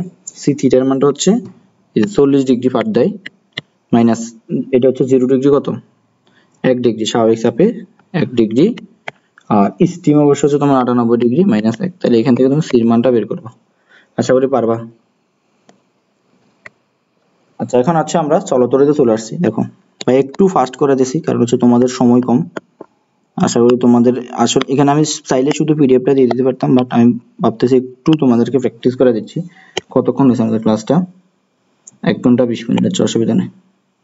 বলছে উচ্চ রোধ বিশিষ্ট একটি স্থলকুণ্ডলীর গ্যালভানোমিটারকে কি বলে? উচ্চ রোধ বিশিষ্ট স্থলকুণ্ডলীর গ্যালভানোমিটার, বলো তো এটা কি হবে ভাই? কি মাল্টিমিটার, অ্যামিটার নাকি গ্যালভানোমিটার? বলো। এটা হবে তোমার উচ্চ রোধ বিশিষ্ট একটি কুণ্ডলী, গ্যালভানোমিটারকে ভোল্ট মিটার বলে। থিওরিটিক্যাল প্রশ্নগুলো একটু দেখবা। আচ্ছা, বলছে যে ফি কিউ আর এস টি বস্তু সমূহের মধ্যে রোধকত্ব হচ্ছে এত এত এত এত, এদের মধ্যে সবচেয়ে ভালো পরিবাহকতা কে? সবচেয়ে ভালো পরিবাহক, সবচেয়ে ভালো পরিবাহক হচ্ছে কম কোনটা? এটা এই যে ফি, ঠিক আছে, কমটা আর কি। অসমবাহু উত্তপ্ত কোনো পরিবাহকে তাপ প্রবাহ চালনা করলে পরিবাহকের কোথায় তাপের উদ্ভব হয় এবং কোথাও তাপের শোষণ হয়, একে কি বলা হয়? মানে এটা হচ্ছে থমসন কে আর কি, এটা একটা তত্ত্ব। পটেনশিওমিটারের নীতির উপর কাজ করে কি ভাইয়া? খুবই ইম্পর্টেন্ট, স্টার চিহ্ন, theoretical question for G ST. Potentiometer যে নীতির উপর কাজ করে সেটার নাম কি? পটেনশিওমিটার হচ্ছে তোমার হুইস্টন ব্রিজ নীতি। আমি আবার বলতেছি, খুবই ইম্পর্টেন্ট। হুইস্টন ব্রিজের এটা আমরা সবাই জানি, হুইস্টন ব্রিজের সময় P Q by R S, এই যে এরকম আর কি হুইস্টন ব্রিজ। যদি এখান দিয়ে কোনো ইয়ে না যায়, এটা হচ্ছে এই রোডটা হচ্ছে ফি, এই রোডটা কিউ, এই রোডটা আর, এই রোডটা হচ্ছে এস, তাহলে এই দুইটা আর এই দুইটার অনুপাত সমান, এটা হুইস্টন সাহেব বলছে। আচ্ছা, হুইস্টন ব্রিজের এখন একটা ম্যাথ দিছে আমাদের, যে একটা হুইস্টন ব্রিজের 4টি বাহুতে যথাক্রমে এত এত এত এত কি কি লাগানো আছে, যে 6, 8, 10, 12 ওহমের রোধযুক্ত চতুর্থ বাহুতে কত মানের রোধ শ্রেণীতে সংযোজিত সমস্যা? ভাই আরেকটা স্টার চিহ্ন ম্যাথ, ঠিক আছে। আচ্ছা, তো ধরো এই যে এরকম, এটা হচ্ছে 6, এটা হচ্ছে 18, এইটা হচ্ছে 20, সরি এটা হচ্ছে 10, আর এটা হচ্ছে তোমার, ধরো তুমি জানো না চতুর্থ বাহুতে, তুমি নতুন একটা জানাবে এস লাগাইবে আর কি। তাহলে তুমি সপ্তমতে কি জানো? পি বাই কিউ কত? 6/18 সমান সমান 10/s, তাহলে s এর মানটা কত আছে? 18 গুণ 10, তাহলে এটা আসে তোমার 30, বাট এখানে লাগানো কত ছিল? 20। তাইলে নতুন আরেকটা তুমি শ্রেণীতে লাগাতে বলছো না, তাহলে সরাসরি যোগ করবে আর কি। মানে এখানে থাকার কথা 30, এ কত 20, 30 পাইতে হলে তুমি একটা 10 যোগ করতে হবে, যে 10 তোমার আগে থেকে, ভালোভাবে দেখো ভাইয়া, তোমার এখানে আগে থেকে ছিল কত? 20, পাইতে হবে 30, তো নতুন করে 10 যোগ করা লাগবে, এটাই তো চাইছে নাকি। নেক্সট, নিচের কোন যন্ত্রের সাহায্যে ছোট মানের রোধ ও তড়িৎচালক শক্তি নির্ণয় করা যায়? এটা হচ্ছে তোমার মিটার। নিচের কোন যন্ত্রের সাহায্যে ছোট মানের রোধ এবং শক্তি নির্ণয় করা যায়? এটা হচ্ছে তোমার পটেনশিওমিটার। এগুলো একটু থিওরিটিক্যাল কোশ্চেন ভাই মাথায় রাখবা। থিওরিটিক্যাল কোশ্চেন যদি 5 থেকে তুমি 7টা পারো, তাহলে তুমি অনেক আগায় থাকবা। কোন পরিবাহী রোধ কিসের উপর নির্ভর করে না? ও আরেকটা ইম্পর্টেন্ট, পরিবাহীর রোধ নির্ভর করে এই তিনটার উপর। কি কি? তাপমাত্রা, উপাদান এবং প্রচ্ছদের ক্ষেত্রফল। এটা নির্ভর করে না এই যে চাপের উপর। নেক্সট, পোস্ট অফিস বক্স যন্ত্রটি নিচের কোন কাজে ব্যবহৃত হয়? পোস্ট অফিস কি, ভালো করে দেখো, এটা হচ্ছে বৈদ্যুতিক রোধ পরিমাপে, পোস্ট অফিসে না, আবার বিদ্যুৎ পরিমাপে না, বিভব পার্থক্য না, বিভব পার্থক্যের জন্য ভোল্টমিটার, বিদ্যুৎ পরিমাপের জন্য অ্যামিটার, পোস্ট অফিসে কি, পোস্ট অফিসে এটা কোনো কাজে, এটা হচ্ছে রোধ পরিমাপের জন্য পোস্ট অফিস বক্স। লেখচিত্রে একটি তারের দুটি প্রান্তের বিভব পার্থক্যের সাথে তড়িৎ প্রবাহের পরিবর্তন দেখানো হয়েছে। আচ্ছা, লেখচিত্রটা আমাদের এখানে দেয়নি, তাহলে আমরা একটু স্কিপ করি। আচ্ছা, এইটা কি বলছে যে ভাইয়া এটা আসতে পারে কেন জানি মনে হচ্ছে 100 ওয়াট ও এত ভোল্ট লিখিত একটি বৈদ্যুতিক বাল্ব প্রতিদিন 10 ঘন্টা করে চলে, এত ওয়াটের মূল্য এত টাকা হলে জুলাই মাসে বৈদ্যুতিক বিল কত? এটা একটু শর্টকাটে মাথায় রাখবা, বিল নির্ণয় করার এমসিকিউটা, সেটা হচ্ছে মাস, যত মাস আর কি, জুলাই মাস, তো জুলাই মাসে 31 দিন, 31 গুণ ফি এন টিবি ডিভাইড বাই 1000, এটা শর্টকাট ভাইয়া। তাহলে 31 গুণ ফি, ফি মানে কত, পাওয়ার, এই যে 100, এন, এন মানে কত, কয়টা, একটি বাল্ব না, একটি বৈদ্যুতিক বাল্ব না, তাহলে একটা। তারপরে টি মানে কত, সময়, কত ঘন্টা, এগুলো ঘন্টাতে, তাহলে 10, বি মানে কত, প্রতি ইয়াতে কত মূল্য, 3 টাকা, ডিভাইড বাই 1000। ভাই এই শর্টকাটটা খুব ইম্পর্টেন্ট, আমি বারবার বলতেছি, 31 ইনটু ফি এন টিবি, ফি মানে হচ্ছে ক্ষমতা, এন মানে হচ্ছে কতটা, আর টি হচ্ছে সময়, বি হচ্ছে এক পার ইউনিটে কত মূল্য। তাহলে এইটা তুমি যখন ক্যালকুলেশন করবা, এইটা তোমার প্রায় 93 টাকা আসবে। আচ্ছা, 5 ওহম বিশিষ্ট কোনো তারকে টেনে 3 গুণ লম্বা করলে রোধ কত হবে? আচ্ছা, এইটা একটা শর্টকাট আছে, যখন 3 গুণ টেনে লম্বা করবা তখন শর্টকাটটা হবে এই যে R2 টা মানে পরিবর্তিত R হবে n স্কয়ার R1, তাহলে তুমি কত গুণ লম্বা করছো, 3 গুণ, তাহলে 3 স্কয়ার, আর আর একটা হচ্ছে 5, তাহলে 3 3 3 9, আর এখানে হচ্ছে 5 5 45, এই যে 45, শর্টকাট। তো এগুলো শর্টকাটে করবা, বুঝছো? কত ভোল্ট বিভব বৈষম্য 1000 ওহম রোধের একটি বৈদ্যুতিক অ্যাম্পিয়ার বিদ্যুৎ প্রবাহ করবে, কত ভোল্ট? আচ্ছা, এটা তাইলে বি ইকুয়াল টু, তুমি কি জানো, আই আর জানো না, তাহলে আই এর মান কত, এই যে এত ওহম 1000, রোধের মান কত 0.2, তো 0.2 কে 1000 দ্বারা ভাগ দাও, তুমি কত পাইবা? মোস্ট প্রবাবলি 200, হ্যাঁ 200 ভোল্ট। তারপরে বলছে যে একটি বাড়ির মেইন মিটারে, এটাও স্টার চিহ্ন ভাইয়া, একটি বাড়ির মেইন মিটারে 10 ওহম এবং এত চিহ্নিত করা কতগুলো ওয়াটের নিরাপত্তা যুক্ত ওই বাড়িতে ব্যবহার করা যাবে, কতগুলো ব্যবহার করা যাবে? তাহলে এইটা বাতির সংখ্যা মনে রাখবা, n সমান সমান মনে রাখবা ক্ষমতা, প্রদত্ত ক্ষমতা রয়েছে প্রতিটি বাতির ক্ষমতা, মনে রাখবা এটা যে প্রদত্ত ক্ষমতা, আর এইটা হচ্ছে প্রতিটি বাতির ক্ষমতা, প্রতিটি বাতির ক্ষমতা। তাহলে ভাইয়া প্রদত্ত ক্ষমতা কত, বিআই, ফি ইকুয়াল টু বিআই জানো, আর প্রতিটি বাতির ক্ষমতা ফি, তাহলে বি এর মান তুমি কত জানো, 220। দেখো ভাইয়া, তুমি লাস্ট মুহূর্তে আমার শর্টকাট গুলো যদি দেখে যাও, তোমার মানে তুমি পরীক্ষার হলে শর্টকাট ব্যবহার করবার, হাসবার, বের হবার, পরীক্ষা ভালো করে দিয়ে আসবা, শেষ।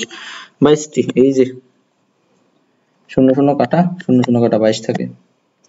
আশা করি বুঝছো ভাইয়া, সময় নাই সেই হিসাবে আমি তোমাদেরকে খুবই ফাস্ট দেওয়ার ট্রাই করতেছি। রোধকের মধ্য দিয়ে প্রতি মিনিটে এত চার্জ প্রবাহিত হলে প্রান্তদের মধ্যে বিভব পার্থক্য কত হবে? তাইলে বি ইকুয়াল টু, তুমি আই আর জানো, খুবই সহজ। তারপরে আই সমান সমান তুমি কিউ বাই টি, আর একটা সূত্র জানো, প্রতি মিনিটে যতগুলো চার্জ, আর আর জানো, তাহলে কিউর মান কত, 720, এতে এতটি চার্জ, সময় কত, রোধের মধ্যে প্রতি মিনিটে 60 সেকেন্ড, রোধের মান কত 5, তাহলে 5 12 60, তাহলে 72 কে তুমি যদি 12 দ্বারা গুণ দাও, 5 12 60, 720, এটা ক্যালকুলেশন করলে গুণ 5 ডিভাইডেড বাই 60 সমান সমান 60 আছে, এটা ক্যালকুলেশনটা করে দেখবা। আচ্ছা, এখন বলছে আরেকটা ইম্পর্টেন্ট, হ্যাঁ আরেকটা ইম্পর্টেন্ট, এই টাইপটা খুবই ইম্পর্টেন্ট, যে 90 ওহম রোধের একটি গ্যালভানোমিটারের সাথে, 90 ওহম একটি গ্যালভানোমিটার, তাহলে জি এর মানটা হচ্ছে 90, তোমার আমাদের এই কলমটা একটু সমস্যা করতেছে, 3টা সেকেন্ড সময় দাও, 1, তাহলে এই জি এর মানটা দেওয়া আছে, গ্যালভানোমিটারের সাথে এত রোধের একটা শান্ট, তাহলে এস এর মানটা দেওয়া আছে, ব্যবহার করলে মূলভাবে শতকরা কত অংশ গ্যালভানোমিটার দিয়ে প্রবাহিত হবে, কোনো ব্যাপার না, তুমি সূত্র কি জানো, এই যে আইজি ডিভাইডেড বাই আই সমান সমান h divided by h plus g। তাইলে তুমি এখানে h এর মানটা কত 10 শান্ট আর গ্যালভানোমিটার হচ্ছে 90, তাইলে গুণ হচ্ছে 100%। তাইলে এখানে উপরে হচ্ছে 100 নিচে আছে 100, 10 আর 100 আর 100%, তাইলে এখানে কত 10%। দেখো 100 100 কাটা পার্সেন্ট 10% থাকে। ঠিক আছে, এই সূত্রটা মাথায় রাখলে তোমার হয়ে যাবে। লাস্ট মধ্যে ভাইয়া সূত্রগুলা মাথায় রাখবা ভালো করে, বারবার বলতেছি। লাস্ট মধ্যে সূত্রগুলা তোমাকে মাথায় রাখতে হবে। নেক্সট এমসিকিউ যাচ্ছি, চলো। একটি বৈদ্যুতিক বাল্বের গায়ে এটা লেখা আছে, রোধ কত? আরে কিরকম কইলো, রোধ চাইছে তোমার থেকে। তাহলে ফি সমান তুমি কি জানো? বি স্কয়ার বাই আর জানো সূত্র। তাহলে আর সমান সমান কত? বি স্কয়ার বাই ফি ভাইয়া। তাহলে ভোল্ট কত? 220 স্কয়ার ডিভাইডেড বাই ওয়াট কত? 40। তাহলে এইটা তুমি 220 গুণ 220 ডিভাইডেড বাই 40, 0 0 কাটো, এটাকে 2 দিয়ে কাটলে 11, এটাকে 2 দিয়ে কাটলে 2, এটাকে 2 দিয়ে কাটলে 11, 2 দিয়ে কাটলে 2 11 11, এই যে 1200 কত 10 গুণ দেবে এগুলো, শূন্য একটা আছে। আশা করি বুঝছো। হ্যাঁ, তারপর নেক্সটে যাচ্ছি। বলছে এখানে যে একটি 1 ওহম রোধের ভিতর দিয়ে 1 ওহম বিদ্যুৎ প্রবাহিত হলে যে তাপ উৎপন্ন হয়। 1 ওহম রোধ দিয়ে যে তাপ উৎপন্ন হয় তাতে রোধটি ফুটে যায়। পাশের ছবিতে দেখানো উপায়ে 4টি 1 ওহম রোধ যুক্ত করা হলে মোট কত রোধ এবং কত? এটা মানে তুল্য রোধ বের করতে বলছে। ভাই দেখো, এই কোশ্চেনটা তোমার এখানে খামাখা বলছে।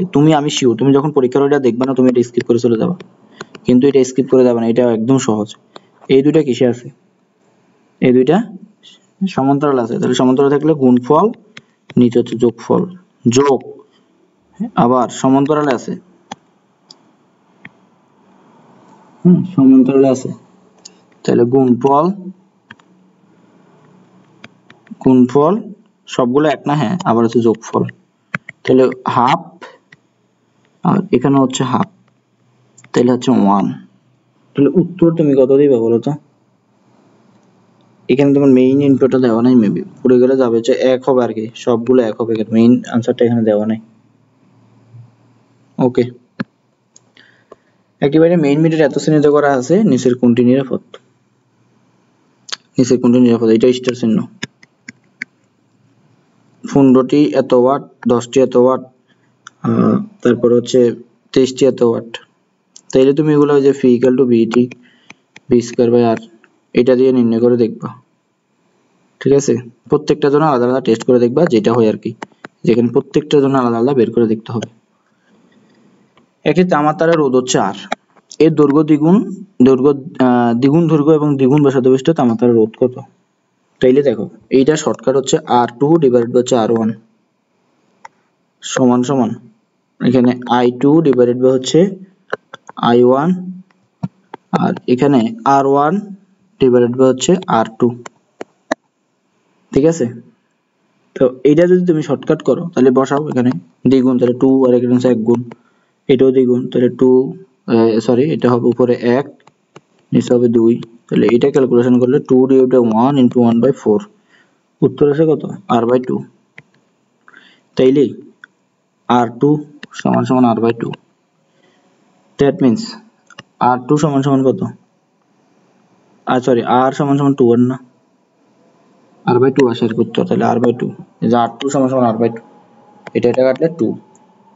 নেক্সট চলো, প্রতি কিলোওয়াট 2 টাকা খরচ হইলে, ওই যে সূত্রে আমরা একটা ইয়ে লেখা দিয়েছিলাম না, শর্টকাট এটাতে করবা যে ফি টি বি সমান সমান 1000। তাহলে এখানে যদি কত মাসে মাস বলে না, তাহলে শুধু এটা দিবে আর কি। তাহলে 2, এই যে ফির মান 2, টি এর মান হচ্ছে কত? প্রতি ঘন্টায়, তাহলে 1000 গুণ 10 গুণ 2, এটা হচ্ছে ভাইয়া সূত্রের 1000, 40 টাকা। যেহেতু এখানে যদি বলতো 1 মাসে, তাহলে তুমি 30 দিয়ে গুণ দিতে আর কি। আচ্ছা, তারপর নেক্সট এমসিকিউ তোমাকে বলছে দুটি বিভিন্ন পদার্থের ধাতব তারের দৈর্ঘ্য এবং একই রোধ একই, তা দুটির ব্যাসার্ধের অনুপাত এত হলে আপেক্ষিক রোধের অনুপাত কত হবে? দেখো, আপেক্ষিক রোধ হচ্ছে তোমার ব্যাসার্ধের অনুপাত দেওয়া আছে, তাইলে এই যে আর রো 1 রো 2 শর্টকাটটা হবে এই যে x1 x2 হোল স্কয়ার, সূত্র থেকে আনছি ভাই এগুলা 2 ডিভাইড বাই 1 হোল স্কয়ার, তার মানে হচ্ছে 4:1। এখানে আরো চারটা অপশন আছে, যদিও এটা থাকায় আর দেয়নি আর কি। মোস্ট প্রবলি বুঝছো।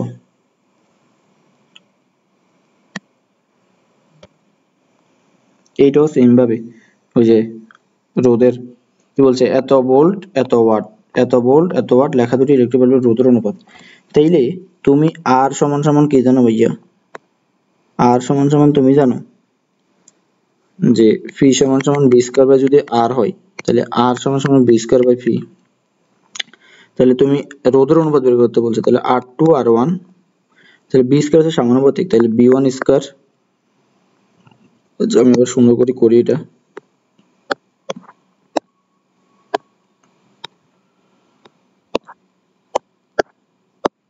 দেখো এখানে তোমাকে বলছে তুমি কি জানো, ফি সমান সমান বি স্কয়ার বাই আর, তাহলে আর সমান সমান phi square by B square by ফি।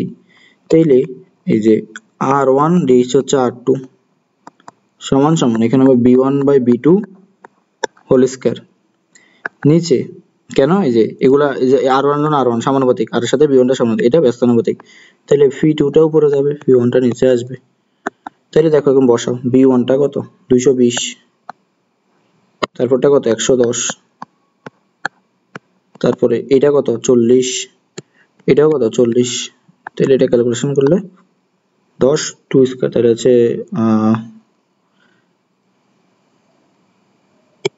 এটাকে বর্গ করলে তোমার কত আসে 4:1 আসে। 4:1 কোথায় আসে, যে এখানে। তারপর নেক্সট চলো, নিচের কোনটি ভৌত প্রক্রিয়া শব্দ তরঙ্গ দ্বারা শব্দায়িত হয় না? আচ্ছা এটা মেবি আমাদের তরঙ্গ থেকে দিয়ে দিছে না, ও না এটা আমাদের হচ্ছে ভৌত আলোক বিজ্ঞান। তো এই ক্লাসটা ভাইয়া দুইটা পার্টে নিব, আরেকটা পার্ট তোমাদেরকে আমি কালকে আপলোড করে দিব, ঠিক আছে? এটা আমাদের ভৌত আলোক বিজ্ঞানের ক্লাস, ভৌত আলোক বিজ্ঞানের ক্লাসটাকে দিয়ে দিব 137। আচ্ছা না আমাদের, আমি বলতেছি শুনো, সেটা হচ্ছে এই দুইটা চ্যাপ্টার বাকি গেছে, স্থির তড়িৎ, তারপর হচ্ছে মহাকর্ষ অভিকর্ষ, এই দুইটা চ্যাপ্টার টাইপিস্ট উঠাই নাই, তো ভাইয়া না উঠালে অসুবিধা নেই। আমি এখানে যে গুরুত্বপূর্ণ সূত্র বা এই তোমার ইয়াগুলা থাকে কি বলে শর্টকাট, সূত্র প্লাস শর্টকাট, শর্টকাট আর হলো নেক্সট স্থির তড়িৎ মহাকর্ষ, তারপর যে তোমার কি কি আছে, ভৌত আলোক বিজ্ঞান, ভৌত, তারপর হচ্ছে সেমি, আধুনিক, তারপর হচ্ছে নিউক্লিয়ার। কালকে এটা নিয়ে আপলোড দিয়ে দেবো, এটা পার্ট 2 তে থাকবে আর কি, পার্ট 2। তো আমি চাইছি, অনেক ট্রাই করছিলাম যে একটা ক্লাস আনার জন্য, বাট ভাইয়ার কাছে একটু ক্লান্ত লাগে, শরীরটা একটু খারাপ, তো কালকে দিব আর কি তোমাদের জন্য। আজকে যে অধ্যায়গুলো দিছি এগুলো খুবই ভালোভাবে দেখে নিবা, আশা করি উপকৃত হবা। তো অবশ্যই পার্ট 2 অবশ্যই দেখবা, মাস্ট ওয়াচ, ঠিক আছে? সবাই ভালো থাকো, সুস্থ থাকো, ধন্যবাদ সবাইকে। আজকে এই পর্যন্ত রইলো, পার্ট 2 তে অবশ্যই দেখা হচ্ছে।